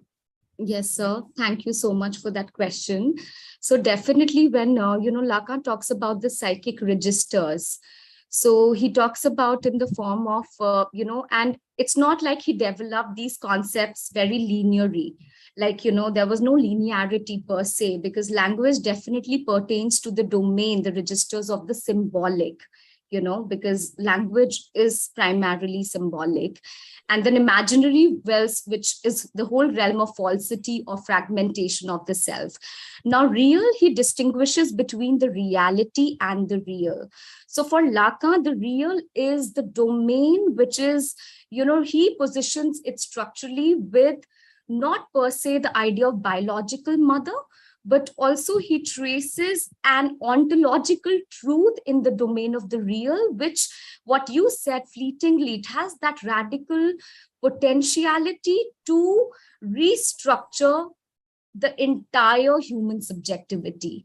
And this is what, where he says, the language also evades. It's a domain which remains unrepresented, untapped by even the language. So of course, for Freud, it would be something like sublimation. Primarily, I mean...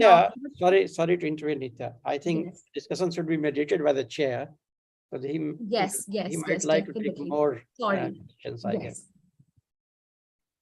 I would, request Professor Vishwanathan to take on. Yeah. Anyway, I think her anticipation was too enthusiastic for me to resist. So I think sometimes we have to allow for a certain anarchy in philosophy. I think to get some new insights. So I think we'll allow for that. Are there any? Would the first two like to respond to the question, please, Rekha? Yeah. Yes, sir. Sure. Shall I do that, or Saurabh, you want to go ahead? Okay. All right. So thank you, Professor Tandon, for that question and for that observation. So yes, as I said in the beginning that this was a long preparation, and I tried to just dilute it in a short time. So yes, Sartre does talk about praxis, where he combines the internal kind of a thing that internal dialectics of human existence as an ontologically free, intentional, and goal-directed endeavor, with the external dialectics of human existence in relation to the way it's Rekha, you'll have to look this side and talk. No. So I'm just saying that I did write that there is a praxis, and of the internal, there is a praxis, and he combines the dialectics of the internal with the external, where the internal is about being ontologically free, yet goal-directed human action, with the external, that is the physico-environmental kind of a reality, the material reality. So yes, he does bring, Sartre does bring in that kind of combination. And what I feel is that Sartre did not make it a complete dialectical process between the two, because for him, it's the human action of becoming continuously at working, and that project of that human is a project in the making is continuously there. So in a way, he talks about dialectical interrelations rather than the dialectical separation. So if that is, I think that is how we would say that Sartre has talked about technology in relation to human reality. So I don't know whether that is that answer appeals to Professor Tandon or not, but that is what I wanted to say. Okay. Mr. Surya? Yeah. Hello. Yeah. So thanks, Dr. Tandon, for the very thoughtful and very important question. And I also think that the question of, like the social and who controls the technology is very significant. And that is the point, actually, what I wanted to, in the conclusion of my talk, I wanted to put across that once we have given up, once we do away with the notion of the self, which is like, one notion is just go back to the kind of the innocent or the pre-technology or the kind of the to the realm. But but once we affirm that, okay, we are dislodged into the technology is already which is within us, which is there, then the question of the ethics and the question of the politics becomes significant. And that is why, like what I'm trying to do, and I think that one of the significant philosopher, so like what he say that technology is a kind of, in the Derridian framework, is a pharmacon. It is both, like a poison also, and it is something which is life-saving also. So I think the one philosopher who has done very significant work, and I would like to extend my work to, is Bernard Stiegler. So Bernard Stiegler is someone who is actually exploring the relationship with the technology, capitalism, and how does it is vis-a-vis the essence of the man. So I would like to explore that also in future. Thanks a lot for your question.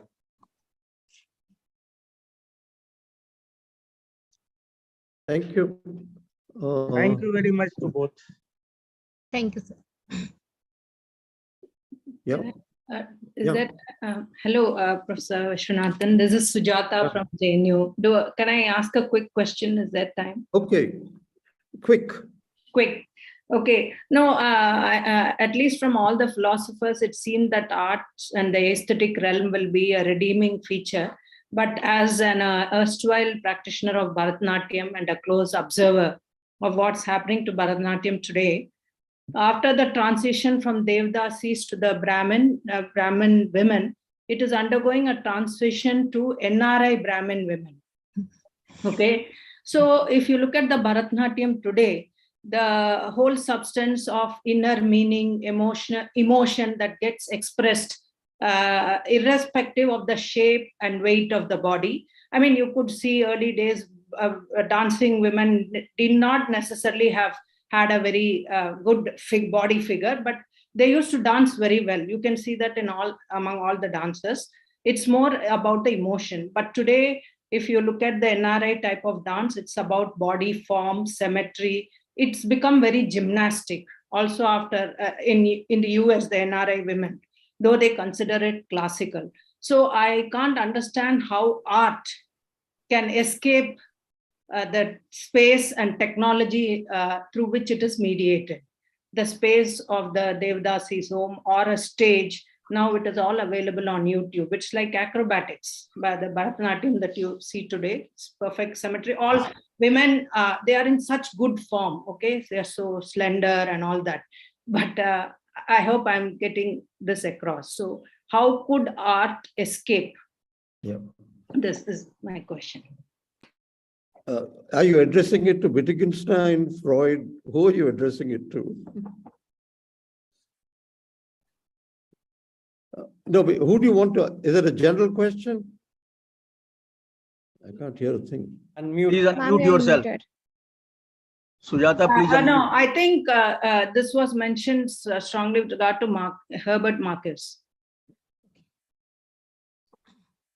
Oh, can I answer? Sujata, want to take it? She's not there, is it? Someone wants to take the question? Yeah. Shall I try and answer? We also would like to hear the chair on these things. Yeah. Actually, I was fascinated by, I must say, I never studied philosophy. All the philosophy I studied was in the Delhi school canteen with my old teacher, Ramu Gandhi. And I think the kind of philosophy he taught me was more storytelling. But I think I was interested in a very interesting way. I think there's a kind of connectivity missing. I mean, let me pretend to be the technological idiot for a minute. And the first thing I would say is, I mean, let's just take simple questions. How do you read technology? Can it only be read as a text? Has exegesis to be met by ethnography at some point? Because I think that becomes very important. Second, many of you talk about language games. Is the technological gaming similar to language game, or is it separate? Third, all of you sort of mentioned Sartre like an outdated creature. But suppose you were to take Sartre's article on genocide. Can we get a different reading of technology? I want to talk to my Lacanian friend. I was just thinking of the nationalist debates between Tagore and Gandhi on Khadi. But Tagore hints to Gandhi that Khadi repeated again and again is too mechanical. And what Khadi needs was a touch of the erotic. How would a Lacanian read it? See, that one thing that worried me throughout is, as exegesis, the group is brilliant. As storytelling, it's faulty. There is no sense of case study. I mean, as an anthropological idiot who has been chronicling case studies, what I'm seeing missing is you're paradigmatic, but you don't touch discourse and storytelling. And that worries me. I mean, there's Wittgenstein, a school teacher. How would Wittgenstein listen to you? See, second, in a deep and fundamental way, yet the terms you use are absolutely fundamental. Nature, body, language, sensorium, memory, technology. All these are terms that you have used. If you were to put them together in a different discourse, you would have a fascinating subject. See, the question, one of my students asked me, sir, Heidegger and Sartre all very well. How come I never see them discussed in biotechnology or nuclear energy? What created the rupture? It's not that they're irrelevant. In fact, it will be too powerfully for the language of nuclear energy. Because eventually we always stop discussing these people with the aesthetic of art. How do you apply many of these people to nuclear energy, to biotechnology, to the cases of obsolescence today? Somewhere I think philosophy has lost the storyteller. And two, the notion of memory is missing here. In fact, I remember just recently, I was at the Music Academy in Madras, where one of the great musicians, Sumitra Vasudev, turned around and said, your philosophy is textuality. Where is orality? How do I explain the Guru Sishya Parampara purely through a text? I think we have to ask these questions in a different way. By looking at technology in a more open-ended way. I mean, take technology. How do you relate technology to sexuality, to desire, to power? Because today in India, even spiritual people are speaking of spirituality as if it's an act of management of technology. How do you save language from being technologized in this managerial fashion? So I think, in fact, I would ask a second session from each of you to be actually more provocative rather than proper. As scholars, you are a source of envy. But as someone who works in the field, I think I feel a deep sense of frustration because I think each of you is hiding a backstage of doubts and questions, which is not coming out here. As textual exegesis, it's brilliant. But as a commentary on technology, I want something more humble, more fumbling, more relevant to my everydayness. And suddenly I was asking, and it becomes a fundamental question, where is the philosophy of everydayness in all these theories of technology? It worries me. And yet somewhere in all your own statements, you have the answers. You have to push them in a different way. But I mean, let me say something. How do you exorcise a word like efficiency Is it desire? Is it power? I mean, how do you psychoanalyze efficiency? Which, every political and managerial idiot's talking about today. I mean, even academics is becoming efficiency through Scopus. I can't think of a more idiotic idea. How do we resist it? I mean, just take the fact that today efficiency is being applied to academics with disastrous consequences. So somewhere I felt that there's a chapter 2 in each presentation which is missing. There were hints at it in the initial comments. So I wish you had continued as a speaker. Because it would then been quite interesting whether you had responded to all the rest by saying, hey, wait, I want to pit my sense of phenomenology against all of you. But fascinating possibilities. But I think we'll have to make Herbert Marcuse less abstract. I was just reading a history of the CIA and I found that Marcuse worked for the CIA. He had a sense of realism, he had a sense of power. How do we apply it to the Vietnam War, to modern technology? So I think I'm going to treat each of you as a serial and demand a different cameo role in the second part of taking technology more seriously. Because technology as text becomes exegetically limited. But technology as discourse, technology as storytelling, technology as a different explosion of metaphors becomes something totally different. And in fact, there's been fantastic work in India by Indian scientists. I mean, I'm just completing a book on C.V. Seshadri, who wickedly turned around and said, the sadness of the Indian constitution is it has no idea of thermodynamics. But incidentally, that's exactly the comment Patrick Geddes made of the Indian national movement. He said, it's a pity it was complete before thermodynamics was understood. I think you are trustees of an interdisciplinarity you're not taking seriously. The circularity of Freud, Lacan, Wittgenstein has to be broken now by applying them differently to technology. Then these philosophies will look different and fascinatingly so, providing a set of insights. Maybe I'm demanding too much from my philosopher friends, but philosophy has to lead here. It has the language, the metaphysic, the insight. And I hope somewhere that becomes possible in the future. I'll stop there. So mine is more a critique of expectations and anticipations, but I hope we can have it someday. I'll stop there. Thank you.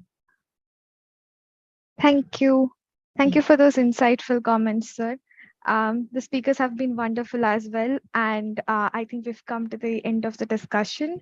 We have a lot to carry back home. And I will now hand this over to Suhasini, who is the Associate Coordinator of the Panel 7. Thank you to everyone. It is my honor today to introduce the second panel for the day, which is Critical Trends in Art and Literature. Today, we hope that in this panel, we will have interesting discussions that encompass the latest trends in Hindi and English literature in its discursive field. I invite the speakers and the chair for today, which is Ashok Vajpayee, Professors Pankaj Chaturvedi, Professor Sukrita Paul Kumar, and art curator Meera Menzies to please take the metaphorical stage. And before that, I'm very honored to introduce the coordinator of this panel, Professor Savita Singh. Ma'am, if I may please formally ask you to introduce the chair and the panelists for the day. Thank you.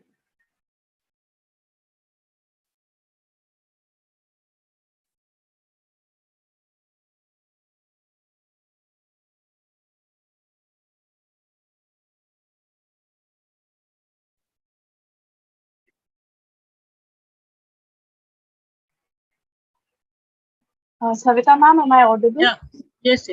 Yeah. So Yes. have our speakers joined the colloquium? Yes, all of them are here. Right. So, welcome. After the first session today, which I think Professor Shiv Vishwanathan brought in some extraordinary reflection and made our colloquium self a place where contextual and critical assessments become requisite to their meaningfulness. I hope with this session we will have some of these positions articulated. So this session is on critical trends in arts and aesthetics, and we have three extraordinary scholars, and in the chair we have Vajpayee, Professor Paul Kumar, Professor Pankaj Chaturvedi, and Dr. Nithya Prakash. I hope we'll be able to learn from them today as to what is happening in literature and in the arts, and we'll appreciate their critical reflections. Thank you.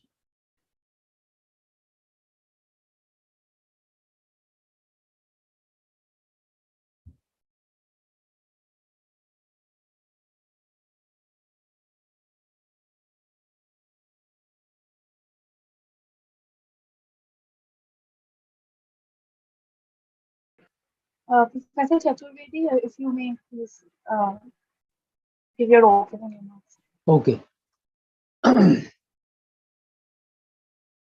Critical trends in arts and literature शीर्षक से जो ये सत्र है, इसके अध्यक्ष महोदय अशोक वाजपेयी जी, और जो इसमें सहभागी वक्ता हैं सुकृता जी, मीरा जी एंड सविता जी, और सुहासिनी जी जो इसका संचालन कर रही हैं, और सभी प्रतिभागी मित्रों, ये जो शीर्षक है इसके बारे में हिंदी में इस समय क्या लिखा जा रहा है उस पर बात करने के लिए मैं शुरुआत इस बात से करना चाहता हूं कि ये जो दौर है, ये दौर जैसा कि आप सब जानते हैं पोस्ट ट्रुथ का दौर। सच्चाई को या तो नजरअंदाज किया जा रहा है या उसको स्वीकार नहीं किया जा रहा है। तो ऐसे माहौल में अगर कोई कविता या साहित्य की कोई भी विधा अगर वो साहस करती है तो पोलिश कवि चेस्लाव मिलोश की एक कविता की पंक्तियों से मैं बात शुरू करता हूँ। ये हमारे देश के हालात हैं इस समय, इसलिए ऐसा कर रहा हूँ। जहां एक कमरे में लोग सर्वसम्मति से साजिशन चुप्पी धारण किए हों, सच्चाई का एक शब्द पिस्तौल की गोली की तरह सुनाई पड़ता है। तो जिसको सत्ता से सत्य कह सकने का साहस कहते हैं, उसके संदर्भ में मैंने ये पंक्तियां आपके समक्ष प्रस्तुत की। और समकालीन कविता पर अक्सर कुछ लोग आरोप लगाते हैं कि ये अपने समय से आक्रांत है।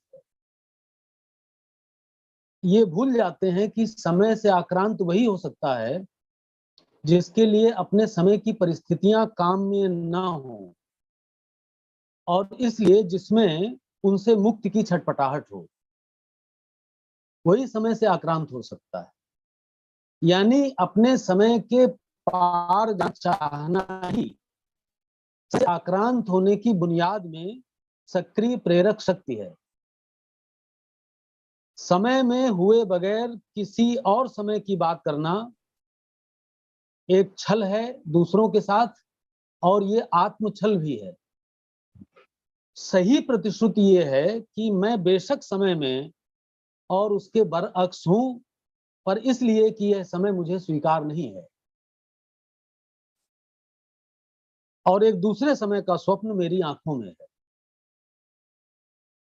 जैसा कि विश्वावा शिम्बोर्स्का ने एक कविता लिखी है स्वप्नों की प्रशंसा में, और उसमें वो कहती हैं, मैं अपने युग की संतान हूं किंतु मैं उसके लिए बाध्य नहीं। तो ये स्थितियां हैं, और इनमें एक और कवि को मैं विमर्श में लाना चाहता हूं, तदेउस रूजेविच को, जिन्होंने दो प्रकार की कविता की बात की अपनी कविता में, जिसका टाइटल है, शीर्षक है, उन्होंने बोझ उतार दिया। इस कविता में रूजेविच दो तरह की कविताओं की बात करते हैं। एक कविता वो कहते हैं कि वो तुम्हारे पास आता और कहता है, तुम दुनिया या दुनिया के अंत के लिए जिम्मेदार नहीं हो, तुम्हारे कंधों से बोझ हटा दिया गया है, तुम बच्चों और चिड़ियों की मानिंद हो, जाओ खेलो, और वे खेलते हैं। एक समय था जब हिंदी में ये कहा गया कि एक क्रीड़ा है, ये साहित्य या साहित्य कर्म एक किस्म का खेल है। तो वो याद आता है रूजेविच की ये पंक्तियां पढ़ते हुए, तुम्हारे कंधों से बोझ हटा लिया गया है, तुम बच्चों और चिड़ियों की मानिंद हो, जाओ खेलो, और वे खेलते हैं। वे भूल जाते हैं कि समकालीन कविता का मतलब है सांस के लिए जद्दोजहद।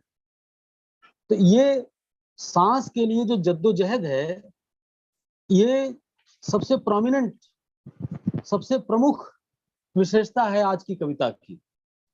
और अभी जो कोविड-19 का जो एक भयावह दौर का हमने सामना किया, हिंदी में बहुत सारी कविता इस दौर पे लिखी गई है, इस त्रासदी का सामना करते हुए लिखी गई है। लेकिन जो कविता मुझे विलक्षण लगी, सबसे मार्मिक लगी, जो कविता न सिर्फ इस ट्रेजेडी की शिनाख्त करती है, बल्कि इस ट्रेजेडी के पीछे सक्रिय जो ताकतें हैं उनको भी, उनकी भी ओर इशारा करती है। और कविता की जो आर्ट होती है, उसकी जो कला है, उसमें ये माना गया है कि जो सजेस्टेड मीनिंग है कविता का, वो उसका जो डायरेक्ट मीनिंग है उससे बड़ा होना चाहिए। जो ध्वनि है कविता की, वो कविता के जो सीधा आशय है उससे बड़ी होनी चाहिए। तो उस जो कला की वो शर्त है, उसका भी निर्वाह वो कविता करती है। तो वो कविता है नरेश सक्सेना की। और ऑक्सीजन के लिए जिस तरह से छटपटा रहे थे असंख्य लोग, और लाखों लोग भारत में, उसमें कहते हैं मृत्यु हुई, लेकिन मैं तो कहता हूं कि लाखों लोग मारे गए उसमें, और वो संख्या छुपाई गई। उसको सत्ता ने बहुत कम बताया, लेकिन जो उस पर रिसर्च हुए हैं उसमें वो संख्या लाखों में है। तो मैं, ये छोटी सी कविता है नरेश सक्सेना की, ये बेमिसाल कविता है, मैं आपके सामने रख रहा हूं, चले गए जो लोग। और खास बात ये है कि छंद में ये कविता है। चले गए जो लोग, कहां जाकर अब उन्हें तलाशें, जहां मछलियां तैर रही थीं, गंगा तट पर तैर रही हैं लाशें। शांत लिखी होठों पर, शांत लिखी होठों पर, लेकिन सीने में कोहराम लिखा, हम सबका काम तमाम लिखा। श्याम घटा पर, श्याम घटा पर, सॉरी, श्याम घटा पर हिंद महासागर का जैसे नाम लिखा है, भक्तों के सीने पर जय श्री राम लिखा है। सभी जानते इन लाशों पर किस कातिल का नाम लिखा है। तो ये कविता है, नरेश सक्सेना जी की है। एक छोटी सी कविता है, लेकिन बहुत ही सशक्त है और बहुत मार्मिक है। और इसमें जब वो कहते हैं कि सभी जानते इन लहरों पर किस कातिल का नाम लिखा है, तो कविता बिना उस नाम को लिए हमें उस नाम तक पहुंचा देती है। ये कविता का सौंदर्य है और ये उसकी अद्वितीयता है। अब मैं ये जो पंक्ति है इससे आगे बढ़ता हूँ। सभी जानते हैं इन लहरों पर, सभी जानते हैं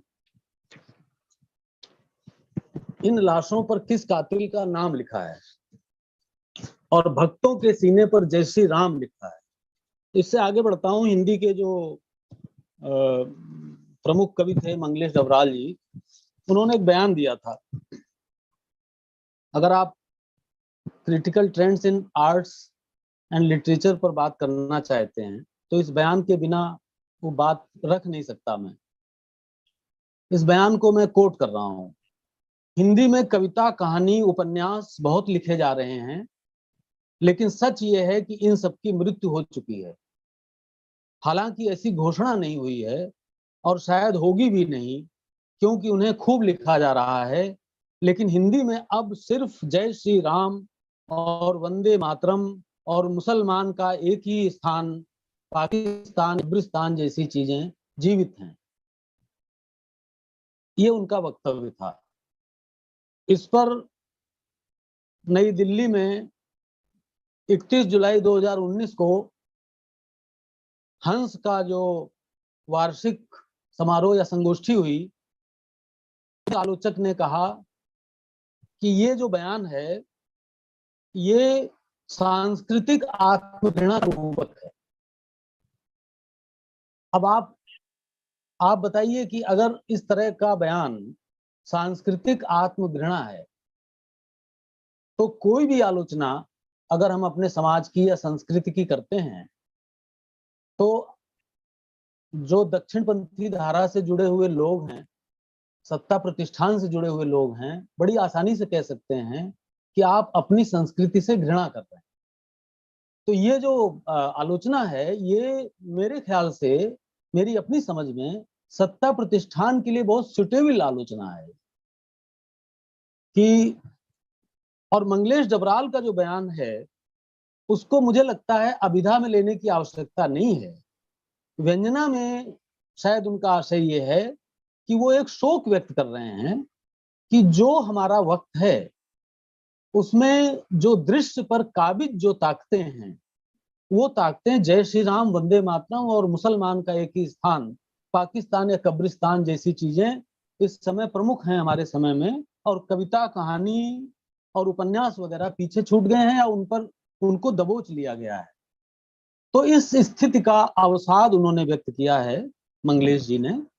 और अभी जो एक जो बिल्किस बानो प्रकरण में जो हत्यारे थे और जो बलात्कारी थे और जिनको आजीवन कारावास हुआ था, उनको स्वाधीनता दिवस यानी 15 अगस्त 2022 को आजादी के अमृत महोत्सव का जश्न मनाते हुए उनको रिहा किया गया है सरकार द्वारा, और जिस पर सुप्रीम कोर्ट में एक याचिका लंबित है।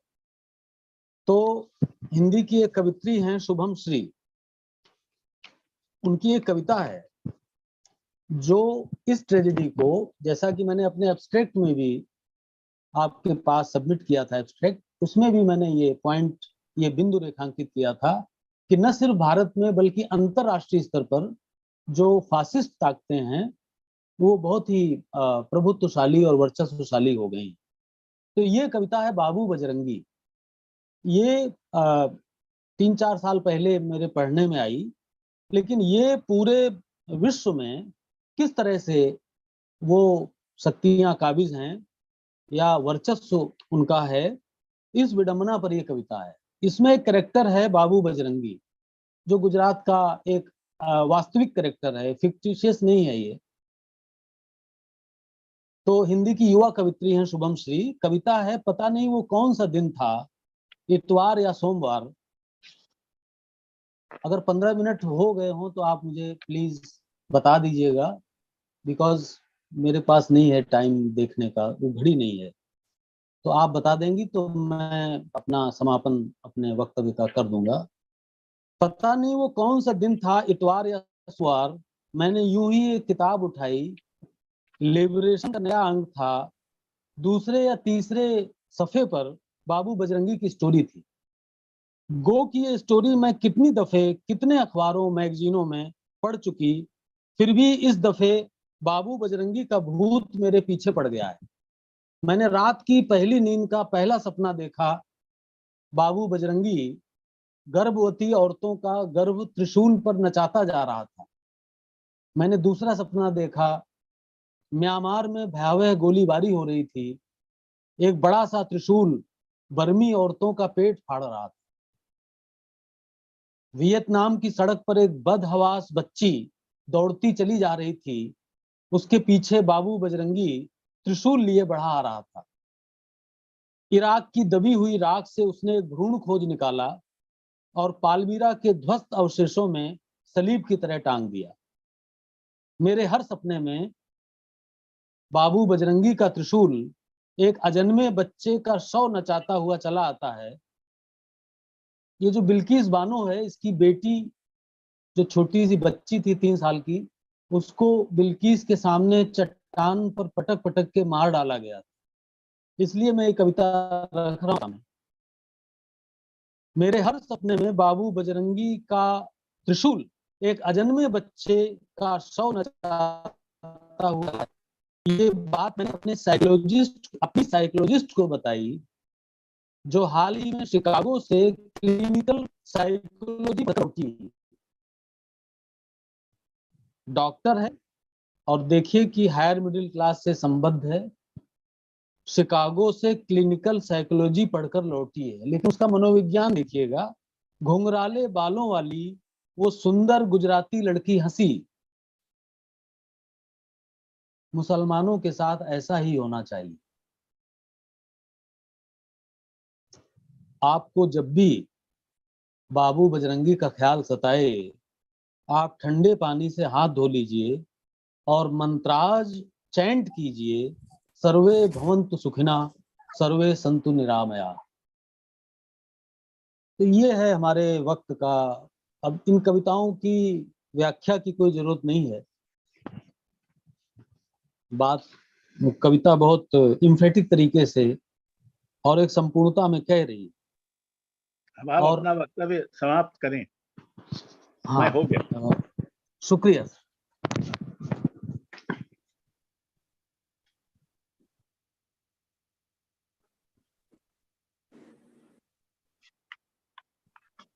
सुकृता पाल कुमार जी जी, जी हाजिर हूँ। yeah.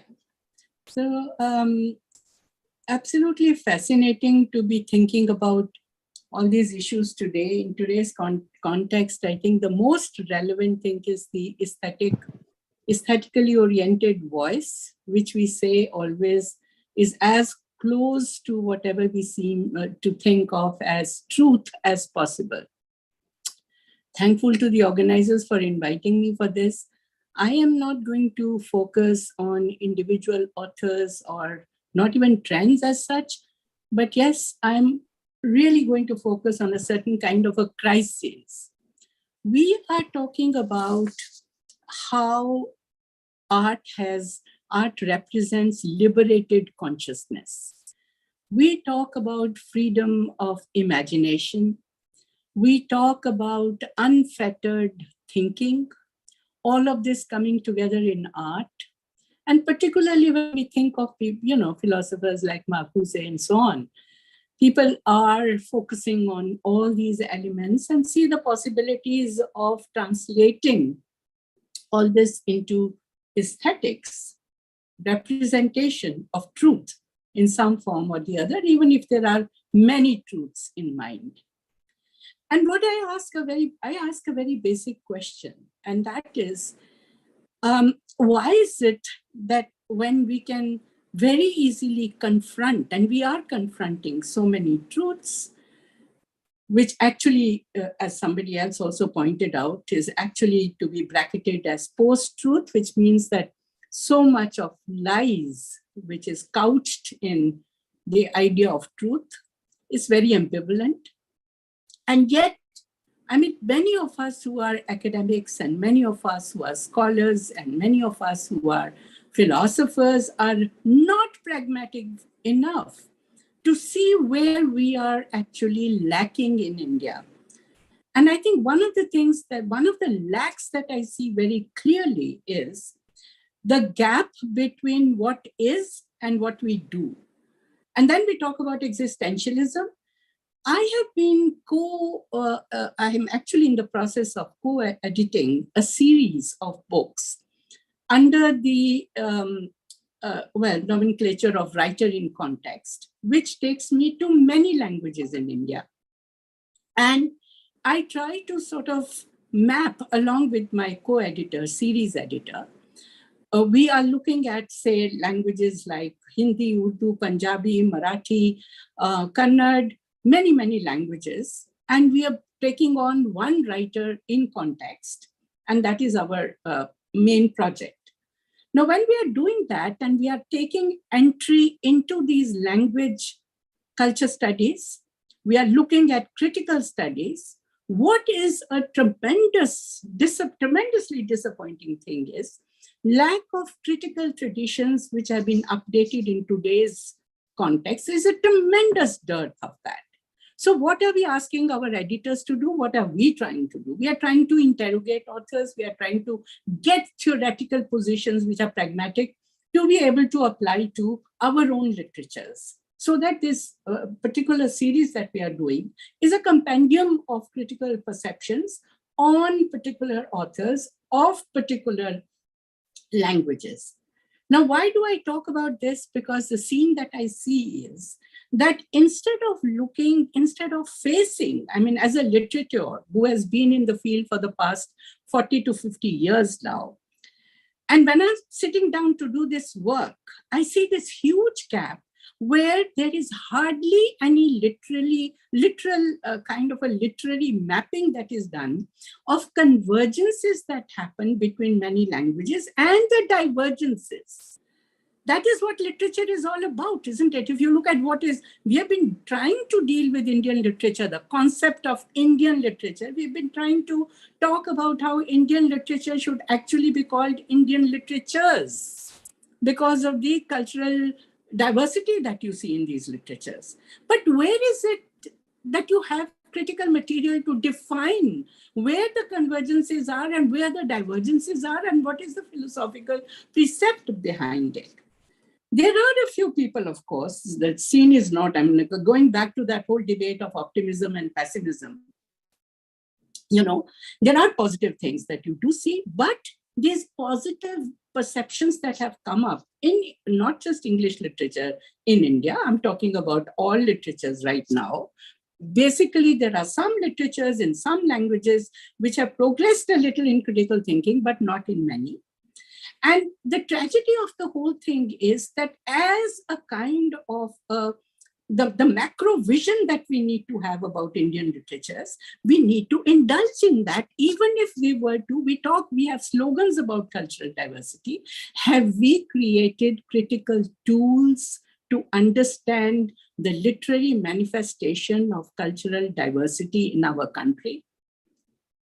It cannot be vague. We need to really do it. We talk about partition literature. Have we created the tools that are going to deal with partition literature?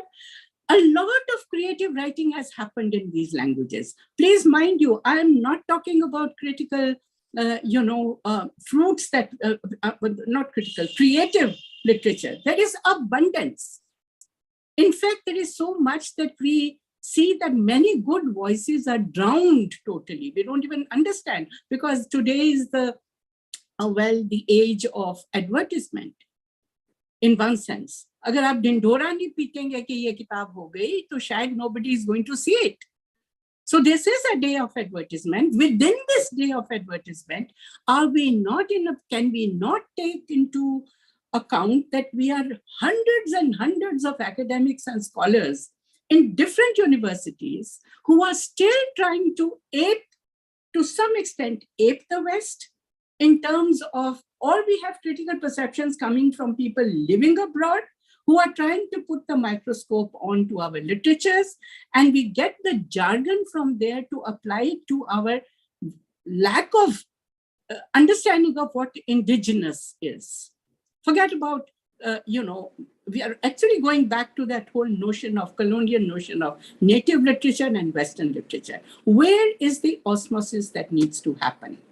There has to be an osmosis of critical ideas that come from abroad, but also that have roots here. And how do we come together there to apply to our? Only if a Gitanjali Shri is going to get an award for her beautiful book from abroad do we suddenly begin to see the value of that book that got the award. Why are we not focusing on it earlier? Why are we not taking on the lens and examining that book earlier? Why did we not? And I'm blaming myself also. And these are realizations that are happening over and over again. Why are we not looking at oral traditions in a very big way? The dialectic that exists between the written and the oral is constantly being pointed out. Individual scholars are seeing that, well, there is a department which is kind of set aside in the university as folk literature or folk studies or orality or whatever, here and there. Why are we not talking to each other? The oral and the written have a dialectics of their own. The oral gets into the written literature. Why is it that we hang on to the hierarchy of the written, which is higher, because it gets into the shape of a book, even in today's day and age when we have, tools to present the intermediality of oral traditions. We are not ready to document. If we are, we document it and put it aside in a different department. Orality has a lot of impact on us. It's there all around us, particularly in the Asian context, in South Asian context. Why is it that we are not acknowledging the presence of these traditions? Why is it that we are not talking about the collective articulation that happens in a very aesthetic fashion in some oral traditions? Why are we not undertaking the task of looking at alternative or rather alternate beliefs, and worldviews? And then we have a seminar on marginalized literatures. All good literature is marginalized generally. Why? Because there is a dissent there. There is a voice of dissent because it is breaking all stereotypical thought patterns and also creating new heroic situations. But the acceptability even today does not happen easily. Why? Because we have not created the critical tools to examine this reality to be able to make it center stage. There are Dalit studies, separate department. There are partition studies, separate, segregated scholars who are working on it. Even if one were to look at partition studies, I think it's extremely important. We know that the historical documentation has not shown us, as just now Professor Vishwanathan was saying, the storytelling has not happened adequately. And that is why Bapsi Sidhwa had said, Lahore will keep burning, will keep telling the story of Lahore. This is partition related, till we are totally exorcised of it. We have to keep telling that story.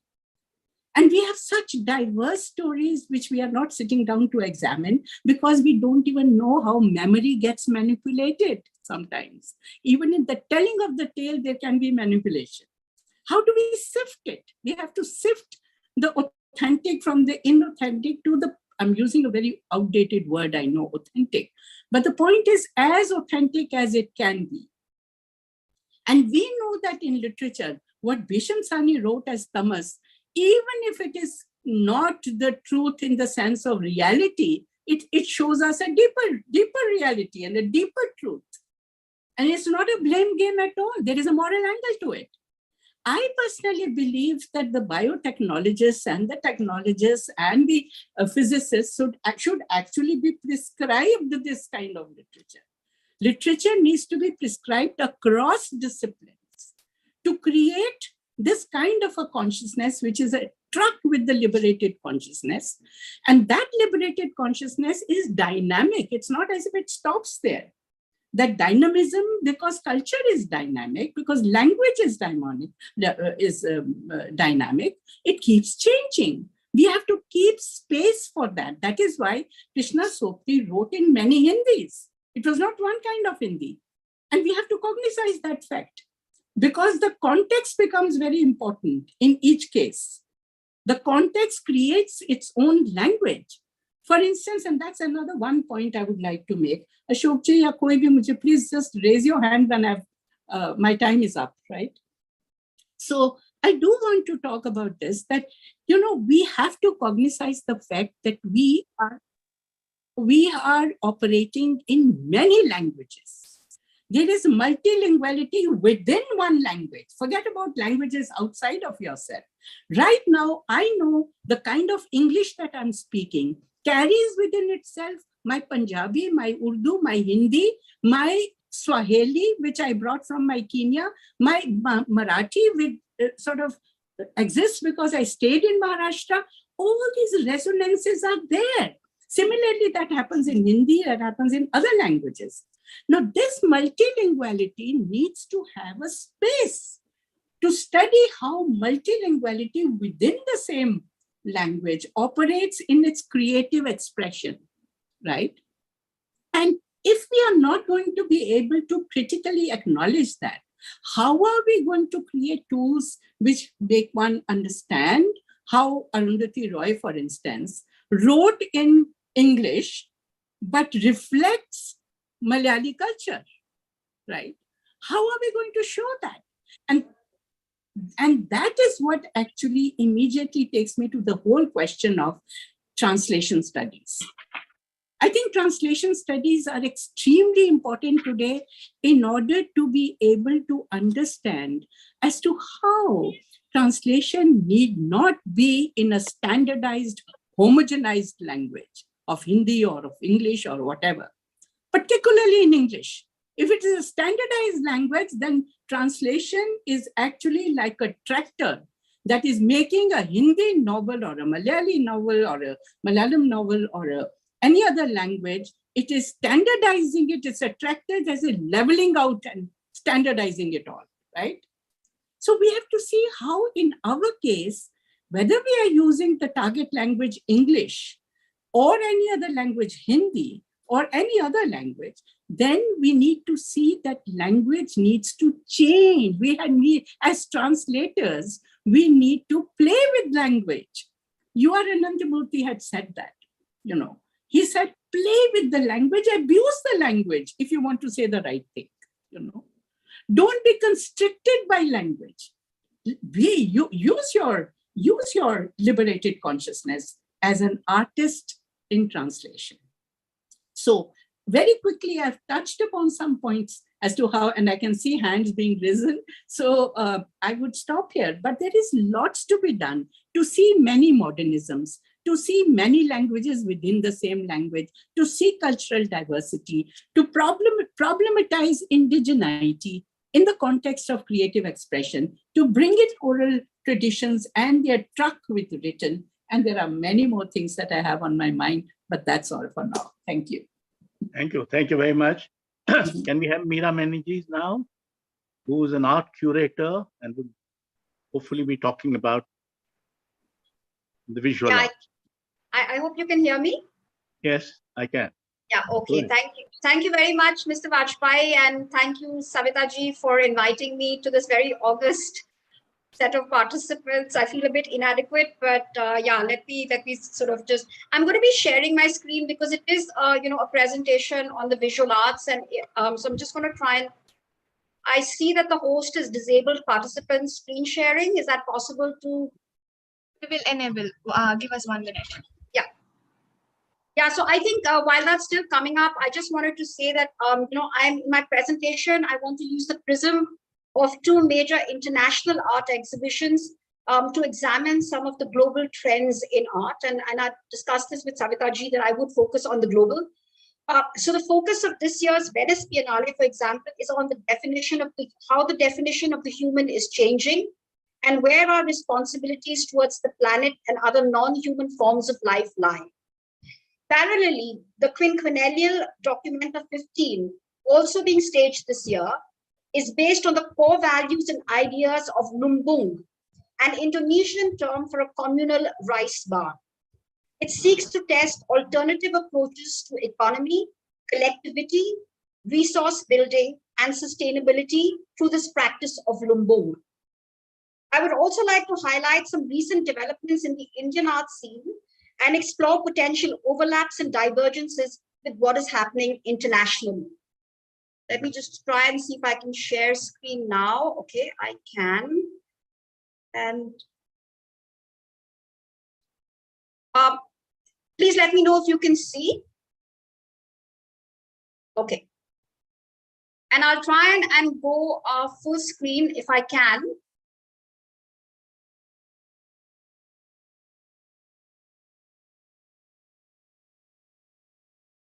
Yeah, please let me know if you can see still.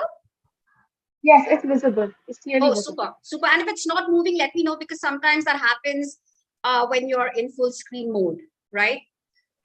Sure. Right. So this year's Venice Biennale, which opened on the 23rd of April and will run till the end of November, is titled The Milk of Dreams, after a children's book by surrealist painter Leonora Carrington. The curator of the show, Cecilia Alemani, found that Carrington in her stories had created a world where everything can change, be transformed, become something or someone else. A world set free, brimming with possibilities.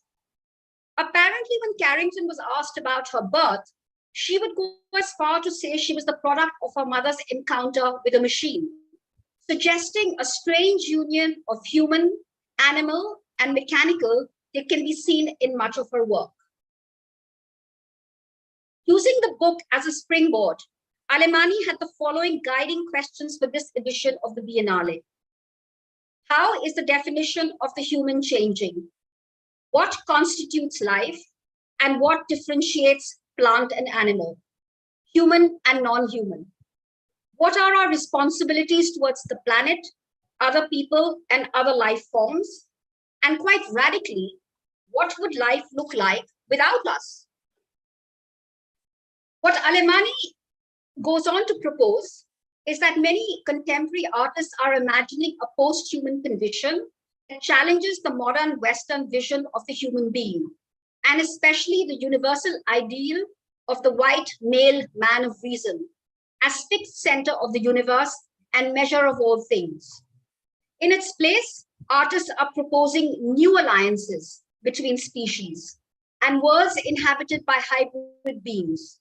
Under the increasing pressure of technology, the boundaries between bodies and objects have been utterly transformed, bringing about profound mutations that remap subjectivities, hierarchies, and anatomies. Today, the world seems split between the empowering and disempowering impulses of technology. On one hand, it holds out the promise that the human body can be endlessly perfected through science. And on the other hand, there is the fear of a complete takeover by machines using automation and artificial intelligence.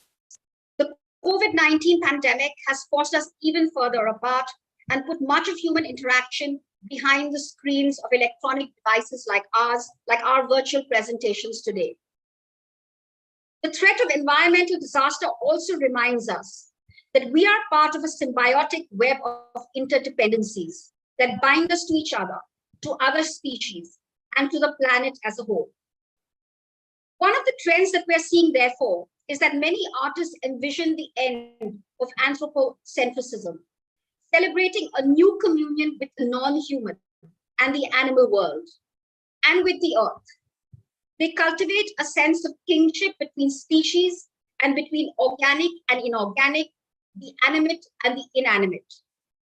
Others react to the dissolution of supposedly universal systems, rediscovering localized forms of knowledge and new politics of identity. Still others practice what feminist theorist and activist Silvia Federici calls the re-enchantment of the world, mixing indigenous traditions with personal mythologies. This also harnesses surrealism's international and anti-imperialist tendencies.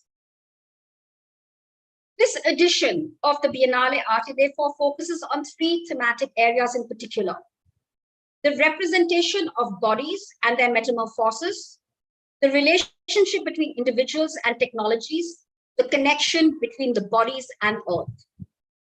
The Milk of Dreams includes over 200 artists from 58 countries And in a deliberate reimagining of man's centrality in the history of art and contemporary culture, and a nod to feminist politics, the Biennale includes a majority of women and gender non-conforming artists for the first time in its 127-year history.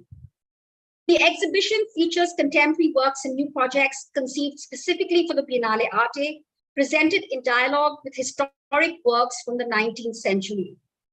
Alemani divides the show into 5 thematic time capsules, of which some of the notable ones are The Witch's Cradle, The Seduction of the Cyborg, Technologies of Enchantment, and a section devoted to Ursula Le Guin's 1986 essay, The Carrier Bag Theory of Fiction, which proposes that the earliest prehistoric tools were not weapons, but vessels for gathering nuts, berries, grains, chalices, and containers.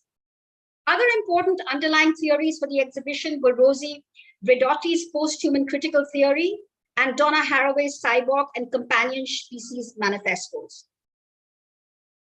The mutant bodies evoked by Cristina Quareles, for example, suggest new mergers of the organic and the artificial, whether as means of self-reinvention or as ominous indicator of an increasingly dehumanized future. The ties between the human being and machines are analyzed in many of the works on view, as in those by Ulla Wiggin. In contrast with these hyper-technological scenarios, the paintings and assemblages by Paula Rego and Cecilia Vicuña envision new forms of symbiosis between animals and human beings. While Mrinalini Mukherjee's anthropomorphic sculptures yield narratives that weave environmental concerns with ancient deities, yielding unique eco-feminist mythologies. Drawing on indigenous knowledge and subverting colonial archetypes, Argentine artist Gabriel Schell presents a new series of monumental sculptures made from unfired clay. Many artists in the exhibition imagine complex new relationships with the planet and with nature, suggesting unprecedented ways to coexist with other species and with the environment. For instance, in the scenes embroidered by Sami artist Britta Maraket Lava. Others in the show combine political and social approaches with an investigation of local traditions, as in Prabhakar Pachpute's large-scale paintings of the environmental devastation caused by the mining industry in India. The 5th time capsule in the Biennale revolves around the figure of the cyborg and brings together artists working over the course of the 20th century who imagine new fusions of the human and the artificial as harbingers of a post-human, post-gender future. Then we come to a section where the human figure becomes increasingly evanescent, replaced by animals and hybrid or robotic creatures. Teresa Solar's monumental exoskeletons and Rafaela Fogel's skeletal giraffes describe a world where animals have won out over humans. Apocalyptic scenarios of cells run wild and nuclear nightmares are also conjured in drawings by Tatsuo Ikeda and Mir Lee's installations. A new video by post-humanist pioneer Lynn Hirschman-Leeson celebrates the birth of artificial organisms, while Korean artist Jung Hyung Jeong plays with bodies that have been completely robotic and can be reassembled at will. Other works hover between obsolete technology and mirage-like visions of the future by Munira Al-Qadiri and Dora Budul. There is a large installation by Barbara Kruger as well that combines slogan, poetry, and word objects in an upsurge of hyper-communication. And at the end is precious Okyomon's vast entropic garden, where Kunzu vines have taken over, and as art curator and critic Daniel Birnbaum has written of these large creatures, perhaps these are the guardians of the earth, the last ones to leave before it's all over. Coming now to Documenta. Documenta 15, which is being held in Kassel, Germany, builds its foundations on the core values and ideas of Lumbung, an Indonesian term for a communal rice farm. Lumbung's principles of collectivity, resource building, and equitable distribution impact the entire process of Documenta 15. The artistic directors, the Ruan Grupa Collective, invited 14 collectives, each of which brought their own collaborators, who in turn brought in additional participants. The artistic directors of the exhibition maintained that it's meaningless to exhibit objects in Kassel without finding translations of the process that give rise to them. And I'm reminded here of the previous speaker who'd spoken about translation. So instead of following the logic of commissioning new or exhibiting existing work, we ask all Lumbung members and artists to keep doing what they're doing while harvesting it, and to think about how to translate that practices to Kassel. Documenta 15 is therefore not a static curated exhibition that remains the same throughout the 100 days. Instead, its 32 venues are constantly changing. They are places in which to meet, discuss, and learn. Exhibition buildings become living rooms, and together the artists decide how to use each venue. Throughout this process, the anchoring of artistic practice in daily life is made tangible. Some of the Lumbung values that the exhibition focuses on are local anchor, humor, generosity, independence, transparency, sufficiency, and regeneration. At an invitation by Lumbung member of Biennale Budapest, the European Roma Institute for Arts and Culture presents the group exhibition, One Day We Shall Celebrate Again. The exhibiting artists showcase artworks in relation to the idea, question, and the impossibilities of the Roma MoMA, or the Roma Museum of Contemporary Art. The exhibition presents the untold past and the unfolding present of Roma artists through their artworks and storytelling.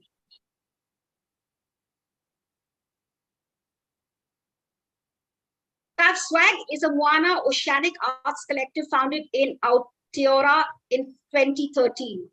They aim to challenge the lack of representation of queer and indigenous people in the creative industries. For Documenta 15, they present 3 site-specific works that draw from their own spiritual connections to ancestral practices of storytelling and indigenous cosmology.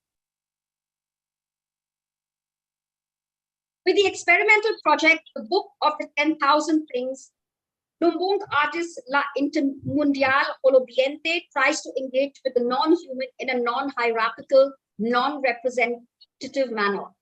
The project evolves around the questions how to speak with and not of the other than human, and what alliances might be imagined for that to happen. With a multimedia installation, Return to Sender, the Nest Collective denounces the negative consequences of Kenya's urbanization. The installation, made of piles of old clothes and compressed computer and plastic scrap, reminds one of the dystopian waste landscape that is a reality in Kenya and many other African countries, as garbage from the global north ends up here. Documenta 15 also envisages Maidans, or public programs. The final Maidan weekend includes a harvest festival. Harvests are artistic reflections on meetings in the form of stories, drawings, films, or songs. Harvesters, Lumbung members and artists, as well as Lumbung working groups exhibit their harvests, tell stories, and organize workshops to reflect on the learnings with the public. Both exhibitions, the Venice Biennale and Documenta 15, focus on creating an ethos of symbiosis and solidarity, and in the case of the Venice Biennale, a form of sisterhood. They are also emblematic of the pressing need to find radical new ways to address issues of climate change. Coming now to the Indian art scene. As one of the curators of the Raza Foundation. You have outrun. Okay, okay, then I guess I will not be able to talk about the Indian. I'm going to stop share. 2 minutes. 2 minutes. Okay. Yeah. Thank you. Let me see if I can get the presentation up again. Right. So I'm just going to quickly talk about the Raza Foundation show Yuva Sambhava, where I was one of the curators. And I think some of the trends that I saw that was similar to what's happening globally is really, the popularity of artist collectives. So we have the Anga Art Collective in Assam, the Yusmar Collective in Kashmir, and you have the Gram Art Project and this is not moving further for some reason anyway, in Madhya Pradesh. The other thing that I'm seeing, of course, is a lot happening, around Dalit politics. So we're seeing a lot of artists, engaging with that. At Documenta, you also had Amol K. Patil, who was highlighting the plight of Dalit workers. He really, he's a Dalit himself, as well as recently there's an exhibition by Rajshree Guri, who's been making ceramic installations of Dalit food to engage with the issues of food, caste, and history. And then, of course, you have a whole gamut of, artists who are also working with this whole notion of environmental issues. And I wish I could share the last thing, which I really wanted to end in, is that, are we really coming, how are we engaging with the whole environmental crisis? And I think, one of the artists, the work that I wanted to show and I can't, enjoins us to act urgently because the apocalypse might just be now. Thank you. Thank you. Thank you. Thank you very much. Well, friends, you have had 3 presentations, and I think taking them all together, it makes for a very complex design. So I'm not going to address that complexity. I'm going to make a few remarks, reminding you that this critical theory colloquium, the theme is future of thinking, crisis and possibilities. I think arts and literature are always in some kind of a crisis or the other. There is no ideal time without crisis for the arts. And they invariably emerge, they invariably convert these crises into possibilities. As you saw just now, Meera Menzies gave you what is happening internationally and also what's happening here. Everything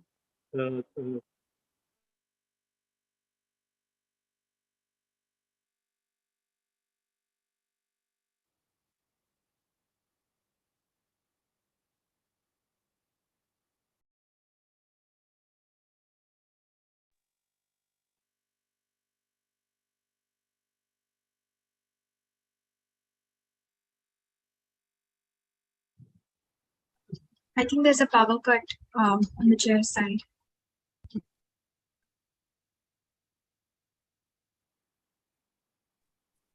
Savita, would you like to continue with the question? Savita? There seems to be a power cut even on Savita ma'am's side, sir. Okay. Sukrita, may I request you to continue with the question answer session by the time they join, or should we wait for half a minute? I think we could wait for just a little while, but a question can be asked if anything is to be done. Yeah, in the meantime, I think if somebody wants the power is back. The power is back. Have they joined back? It says the power is back. The message. So that is Meera, ma'am. And we live close by next to each other in East Delhi. So I think there's been a power blackout in East Delhi. I think Ashok Vajpayee ji is also there and Savita ji also. Okay. So I think in the meantime, we can pick up some questions and we can decide to reply once they join back. May I? May I? Please, sir. I can't check my excitement. This has been a wonderful session. And Meera Menzies' presentation took us to a new height of this excitement and possibilities. My question is, I have always felt as a faith, act of faith, that art and literature are more capable of not only representing reality, but also responding to challenges. And I think these three presentations illustrate that. And to the new height, I mean, this is the first discourse I have had seriously on the post-human condition. I mean, we have been struggling to overcome the anthropocentric preoccupation and so on, and in the Anthropocene debate and so on. But I think this, these art presentations are directly conveying that. Now, my question is, how is it that social science, media, and especially the social media, I think all media and all social science, so-called scientific literature, have failed to capture the reality and the potentiality of art and literature as explanatory and challenging avenues? That is my question. Thank you, sir. Can we take 2 or 3 more so that in the meantime, power also returns? Or would you like to reply and then? So, Krita, what's your opinion? Yeah. So I think we can keep talking so that we feel that we are kind of engaging with something. I really find that what Professor Mohanty is saying is absolutely true. I think the kind of interaction, the kind of dialogue there should have been as part of the university programs that we could have had between social sciences and humanities at least, if not social sciences, humanities, and sciences. I don't think there is adequate room for that interaction at all. Forget about, I mean, in some little seminars, maybe there would be on the side, but even that is not really visible. And there are issues. That is why I think there is a process of what we call dehumanization that has been happening in the context of most pursuit of knowledge. Either it becomes very esoteric and theoretical, and in human, and particularly in social sciences, even in literature, it is happening that is why I use the word jargon. Critical theory. Well, can you imagine that translation theory does not have very much to do with translation practice? Now that itself is very funny, it's absolutely strange. The practice and the theoretical premise, they have to somewhere go well together, and one has to inform the other. So similarly, the interaction that Professor Mohanty is asked about this, I think I totally understand. And we tried our best, but to some extent you find that, history is beginning, or even sociology to some extent, is beginning to look at literature, for instance. And literature through culture studies is beginning to look at philosophy and history and so on, but very marginally so. Because all of us are trained in that very unidimensional way. Our minds are trained like that. So the construct of knowledge does not mean a kind of a holistic. When we say holistic, it doesn't mean in a general way. You just take a little bit of sociology and a little bit of history and so on. But while you are training yourself into aesthetics, at that very time, you have to understand what is the context in the sphere of, say, sociology, in history, in even sciences, and how does it all come together through aesthetic experience. So for that, you need to be equally and well trained in many, many subjects, which are not just abstract generalities. Thank you. Back to Professor Vajpayee. We, in the meantime, had a question from Professor Mohanty about this junction between social sciences and art and literature. So now you can take over, sir.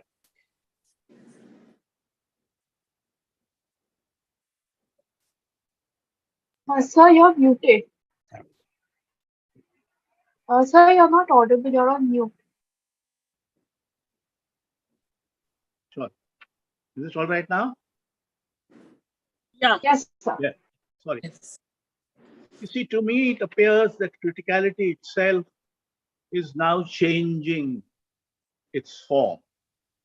More importantly, when criticism itself is being criminalized and weaponized in the socio-political sphere, I think criticality is getting more and more submerged with creativity itself.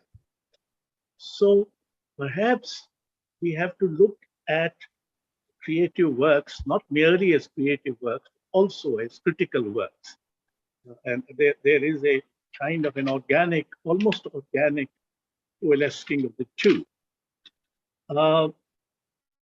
Secondly, it appears to me because of the psychosis of fear that has been let loose on the Indian people, and writers and artists cannot possibly be immune from it,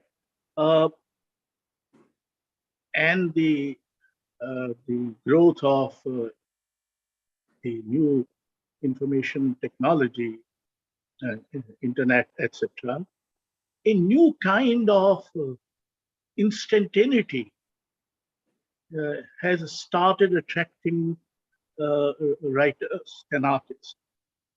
Now, this instantaneity is more or less does away with critical appreciation. You no longer need critical comment or appreciation because you get instant praise or condemnation or whatever. So in other words, this is an instantaneity which is by its very nature non-criticality. Thirdly, it is also creating a new kind of a non-critical sociality, a kind of a community, if you like, instead of sociality. I'm just playing with TITY. So it's a sociality in which, again, criticality is kept out. Now, we have heard people from literature, we have heard people from visual arts. What about the notion, which I think partly was being covered by Sukrita? You see, among the historians and among the social scientists, there's a reluctance and there is an unwillingness to accept that literature and arts also are a form of knowledge, a form of knowing the word, a form of storytelling about what is real and what is unreal. So there is perhaps now things are improving, but the notion that ideas get generated elsewhere, in philosophy, in social sciences, in history, in other thought disciplines, and that literature and arts merely kind of colonies for these ideas to be contained and followed and given shape and whatever. Now, this is all nonsense. I mean, literature and arts also generate their own ideas. They are very passionate ideas. They may be in a manner of speaking, appear not as ideas, but there are surely insights and ideas. You can subtract them, take them away, extract them from the literary context. They will still be meaningful and survive on their own. Now, what is the situation of criticality in music and dance, for instance, two major art forms? These art forms, particularly the classical styles of these two disciplines, they have more or less existed without criticality. I mean, there's hardly any criticism worth the name in most Indian languages about music and dance. Very few critical analysis, very few critical explorations, very few critical theorization. Marathi has some, Bengali has some, Maybe Malayalam has some, but by and large, they have grown without a body of criticism to influence them or to show them what is implicit in their practices. Once in a while, there might be a musician. For instance, today we have a musician called T.N. Krishna in Carnatic music, or there was a time when there was a Kumar Gandhar, or in dance there was a Kelucharan Mahapatra, who worked out of a critical assessment of their own traditions and made that criticality either obvious, gave expression to it either outside their disciplines or within the disciplines. So there is this possibility of criticality within the creative genre itself. Now, theater has one big crisis, the non-availability of public spaces for performance. Theatrical performance are looked at by powers that be with great suspicion. One, most public theaters have raised their rentals so high that most theater groups cannot afford it. This is a very physical constraint, a very financial constraint, which the theater is made to suffer from. So, what do?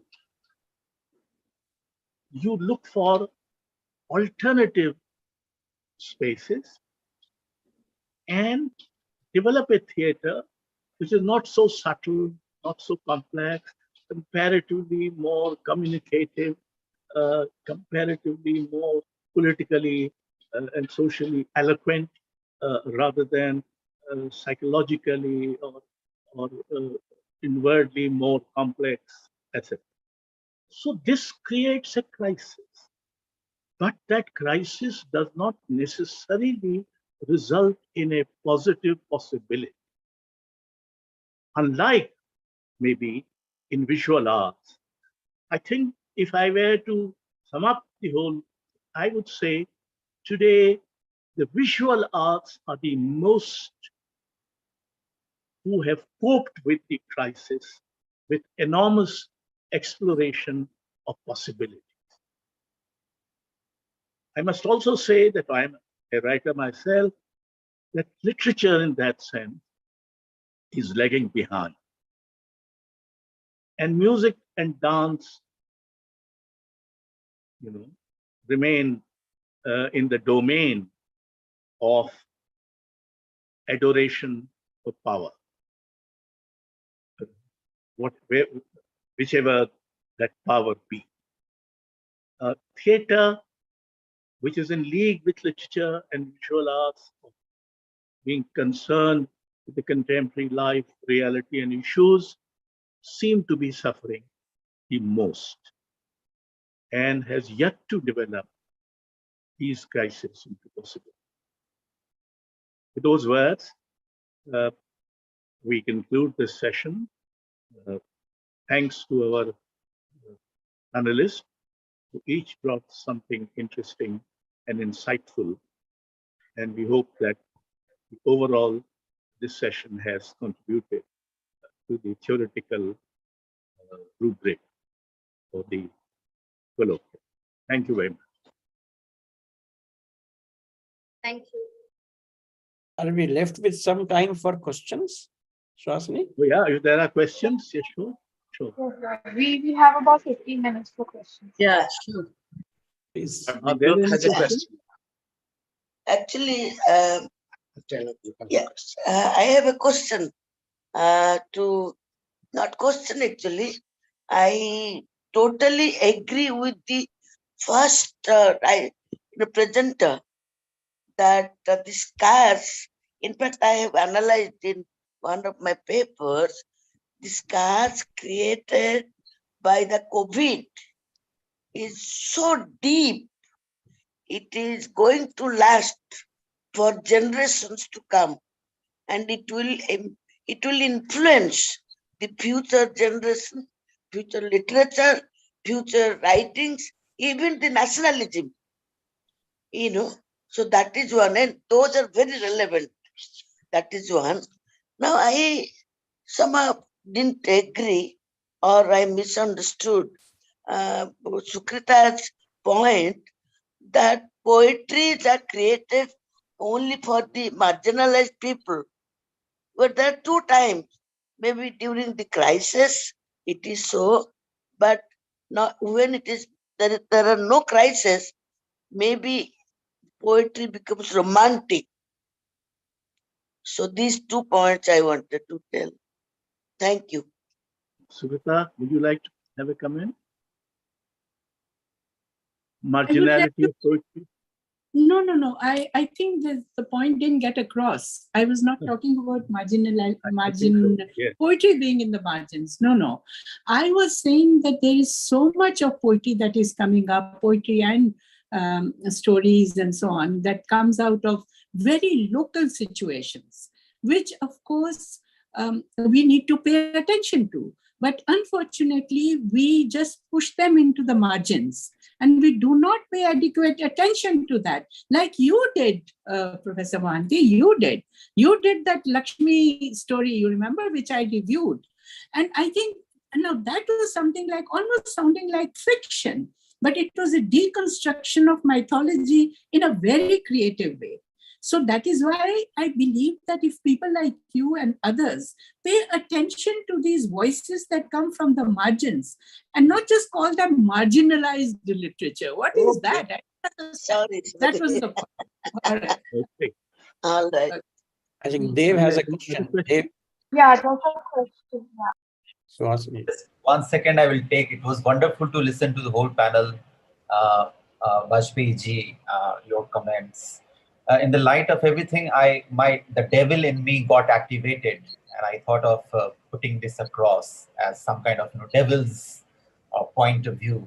So if we look at history of art, culture, aesthetics, literature, for example, we find out that the creative work have been largely conditioned by the system of patronage. In past also, we have seen several examples of how literateurs, poets, theater, and artists have lent themselves to the services of nation building and various kind of institutional frameworks within which they created. And in those creations, there was this reflection of conditioning. What kind of conditioning? That is a different issue of debate altogether. Likewise, today, extending that framework from history of art and culture, if we try to put together all these activities of creativity with contemporary, we figure out there is this possibility that probably the moment artists, the creators, lend themselves to big spectacles of this time, say for example festivals of various kinds, or I don't need to name any of those festivals. They're big festivals, they're patronizing, very helpful for the artists, but in the meanwhile they also condition the kind of dissent, the kind of criticism, the kind of resistance that would take place through, be it poetry, be it art, be it culture. This is just a point. I think that's a valid point you have made. I think culture is being looked at by the present powers that be as spectacle. So spectacle necessarily means something to be enjoyed, not to be critically looked at. So it creates a kind of a joyous mood or religious solidarity. And these are the purposes for which culture has been used even earlier. But earlier, there was space left for other subtler, more complex things. And the state patronage of whatever kind did not rule out the possibility of that. Today, it is being ruled out because the moment you look critically and you try to grapple with the complexity of reality that you face, you're bound to have a notion of dissidence. You're bound to have a moment of critique, and you're bound to have a moment of dissatisfaction with what is happening. So the spectacle would rule that out altogether. That's true. Yes, Dr. Prabhakar has a question. She is raising her hand. Please, go ahead. Yeah. Yes, ma'am. Thank you so much for, very pertinent presentations.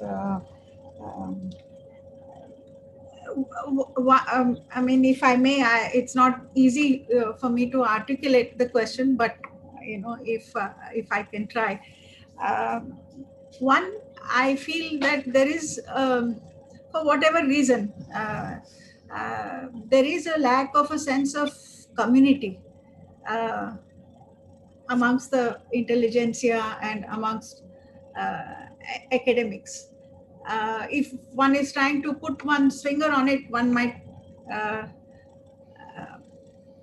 think of it as though it appears as though there is no sort of common issue that binds us, and definitely a common,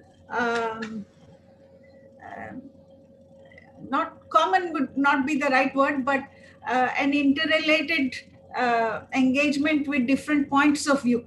So for instance, I taught in the philosophy department, and what used to amaze me is that we had papers on analytic and continental and Indian and all these, and at no point of time did the department, the syllabus, or the faculty be able to see that the syllabus could be broken up in terms of seeing them as different points of view, that the analytic is a different point of view on a particular issue from the continental, from the Indian, and so on and so forth. So this engagement with an issue from these different points of view never seemed to excite anybody in the department. They were interested in their specialization and being cutting edge in whatever field. So that if you can indulge me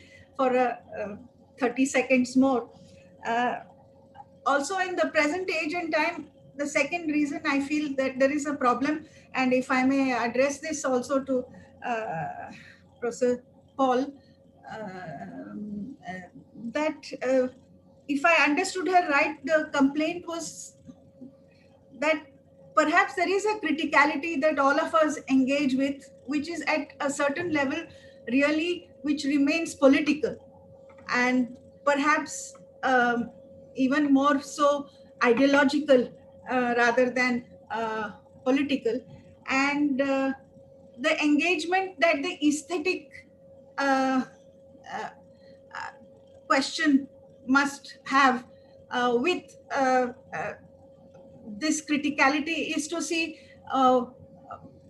where the aesthetic is involved in the expression of the political dissent, how it should be involved, and perhaps where beauty lies in these the expression of these questions, because it appears that our engagement with reality has become very real rather than looking at perhaps the truth of it, and perhaps we are not any longer equipped with looking at the truth independently of or at a distance from the actual happenings of our day. I'm sorry for having taken so long, but that's fine. Yeah. You made some very interesting points. I think you made very interesting points. This lack of community or the absence of community among academics and writers and other people engaged in creative discipline has been a bane for now almost a century. If you go to the early 19th century, you'd find that the academics and the specialists and the practitioners and the writers, they were all part of a single community. I mean, howsoever large, howsoever amorphous, and there were different points of views. Even the Indian plurality, after all, has been born out of, if you say the Vedas are the beginning of it, then there are 4 of them. And if you think the philosophy started with the Shat Darshan, then there are 6 of them. So already different viewpoints are being accommodated in the main civilizational enterprise, if you like. But as we grew, and particularly after the advent of the Western propelled modernity, there has been a fragmentation. And that fragmentation results in now a political fragmentation. I mean, ideological fragmentation. There are issues in which we are all agitated, but we don't make a single common platform or ground. Even if there are inroads into the autonomy of education and freedom in education, all kinds of things are being pushed through your throat, the teachers being undermined. On these issues, the teaching and academic community, I'm sure, is locally exercised, but there is no overall expression of this dissatisfaction or dissent. That's it. That's it. If I were to add something to what you're saying, Ashokji, if you permit, I just want to add to what you're saying in the context of how there is I think this question about community. You see, the thing is that I think we have stopped having the capacity or capability rather of containing heterogeneity. We are able to talk about it theoretically in seminars, but how do you contain the other, right? How do you perceive the alternate ways of life? How do you see different worldviews within the same compound, as it were? Now, this idea of accommodating in the context of respecting difference, in actual life, I think that's where we are lacking, whether it's within a department in a university or outside on the street. We are not able to see how the other requires attention and engagement for understanding, and then respect follows. But if you don't engage with it, then the other becomes the enemy. So we are actually living out partitions all the time on the road or inside the university or wherever. And there is, we know what is happening in languages. I mean, there is language genocide happening. And that is also because we don't respect the worldview that the language represents, you see. So I think the community of the kind that we require is, it within itself, it has to be heterogeneous, the community itself. And we need to respect that. I think what you said is relevant.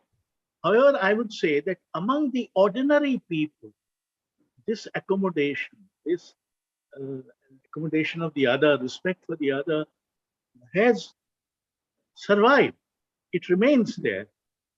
The attempt of the political forces is to kill that, somehow dismantle that, and to make them see the other as enemies. But when it's in the more you see, one of the major crises that we face is the betrayal of the middle classes of India, of the vision of India. The vision of India is being constantly betrayed by the educated middle classes. And writers and academics with conscience and courage are a minority in this middle class. It is the middle class which is driving these wedges, and it is the middle class which is now obsessed with success, with money, with consumption, with violations of all the possible laws. etc. You look at the criminals these days and look at they all are educated people, most of them. 90% to 95% of criminals today are educated. They have had some education in any case. So it's a wider question. But well, I think now we have run out of time, so we have to finish here. Thank you very much, and thank you for those who made the comments, because they made the presentations and the session richer by their comments and intervention. Thank you very much. Thank you, Ashok. Thank you. Pankaj did not get time to sort of discuss. So I think what he spoke was quite relevant. And we will continue this panel after some time. We need to the question that Professor Mohanty has raised about the interaction between art and literature and social sciences. This is something that this group must take up further. We have been contemplating, and we think that there is a kind of a new emergence of a new philosophical frame among these protesting groups, which we need to capture and theorize and philosophize gradually. I'm sure that we'll have more time for this. Sure. Yeah, and creative theory is doing that. Yeah. I think that's the point. That is why we're here.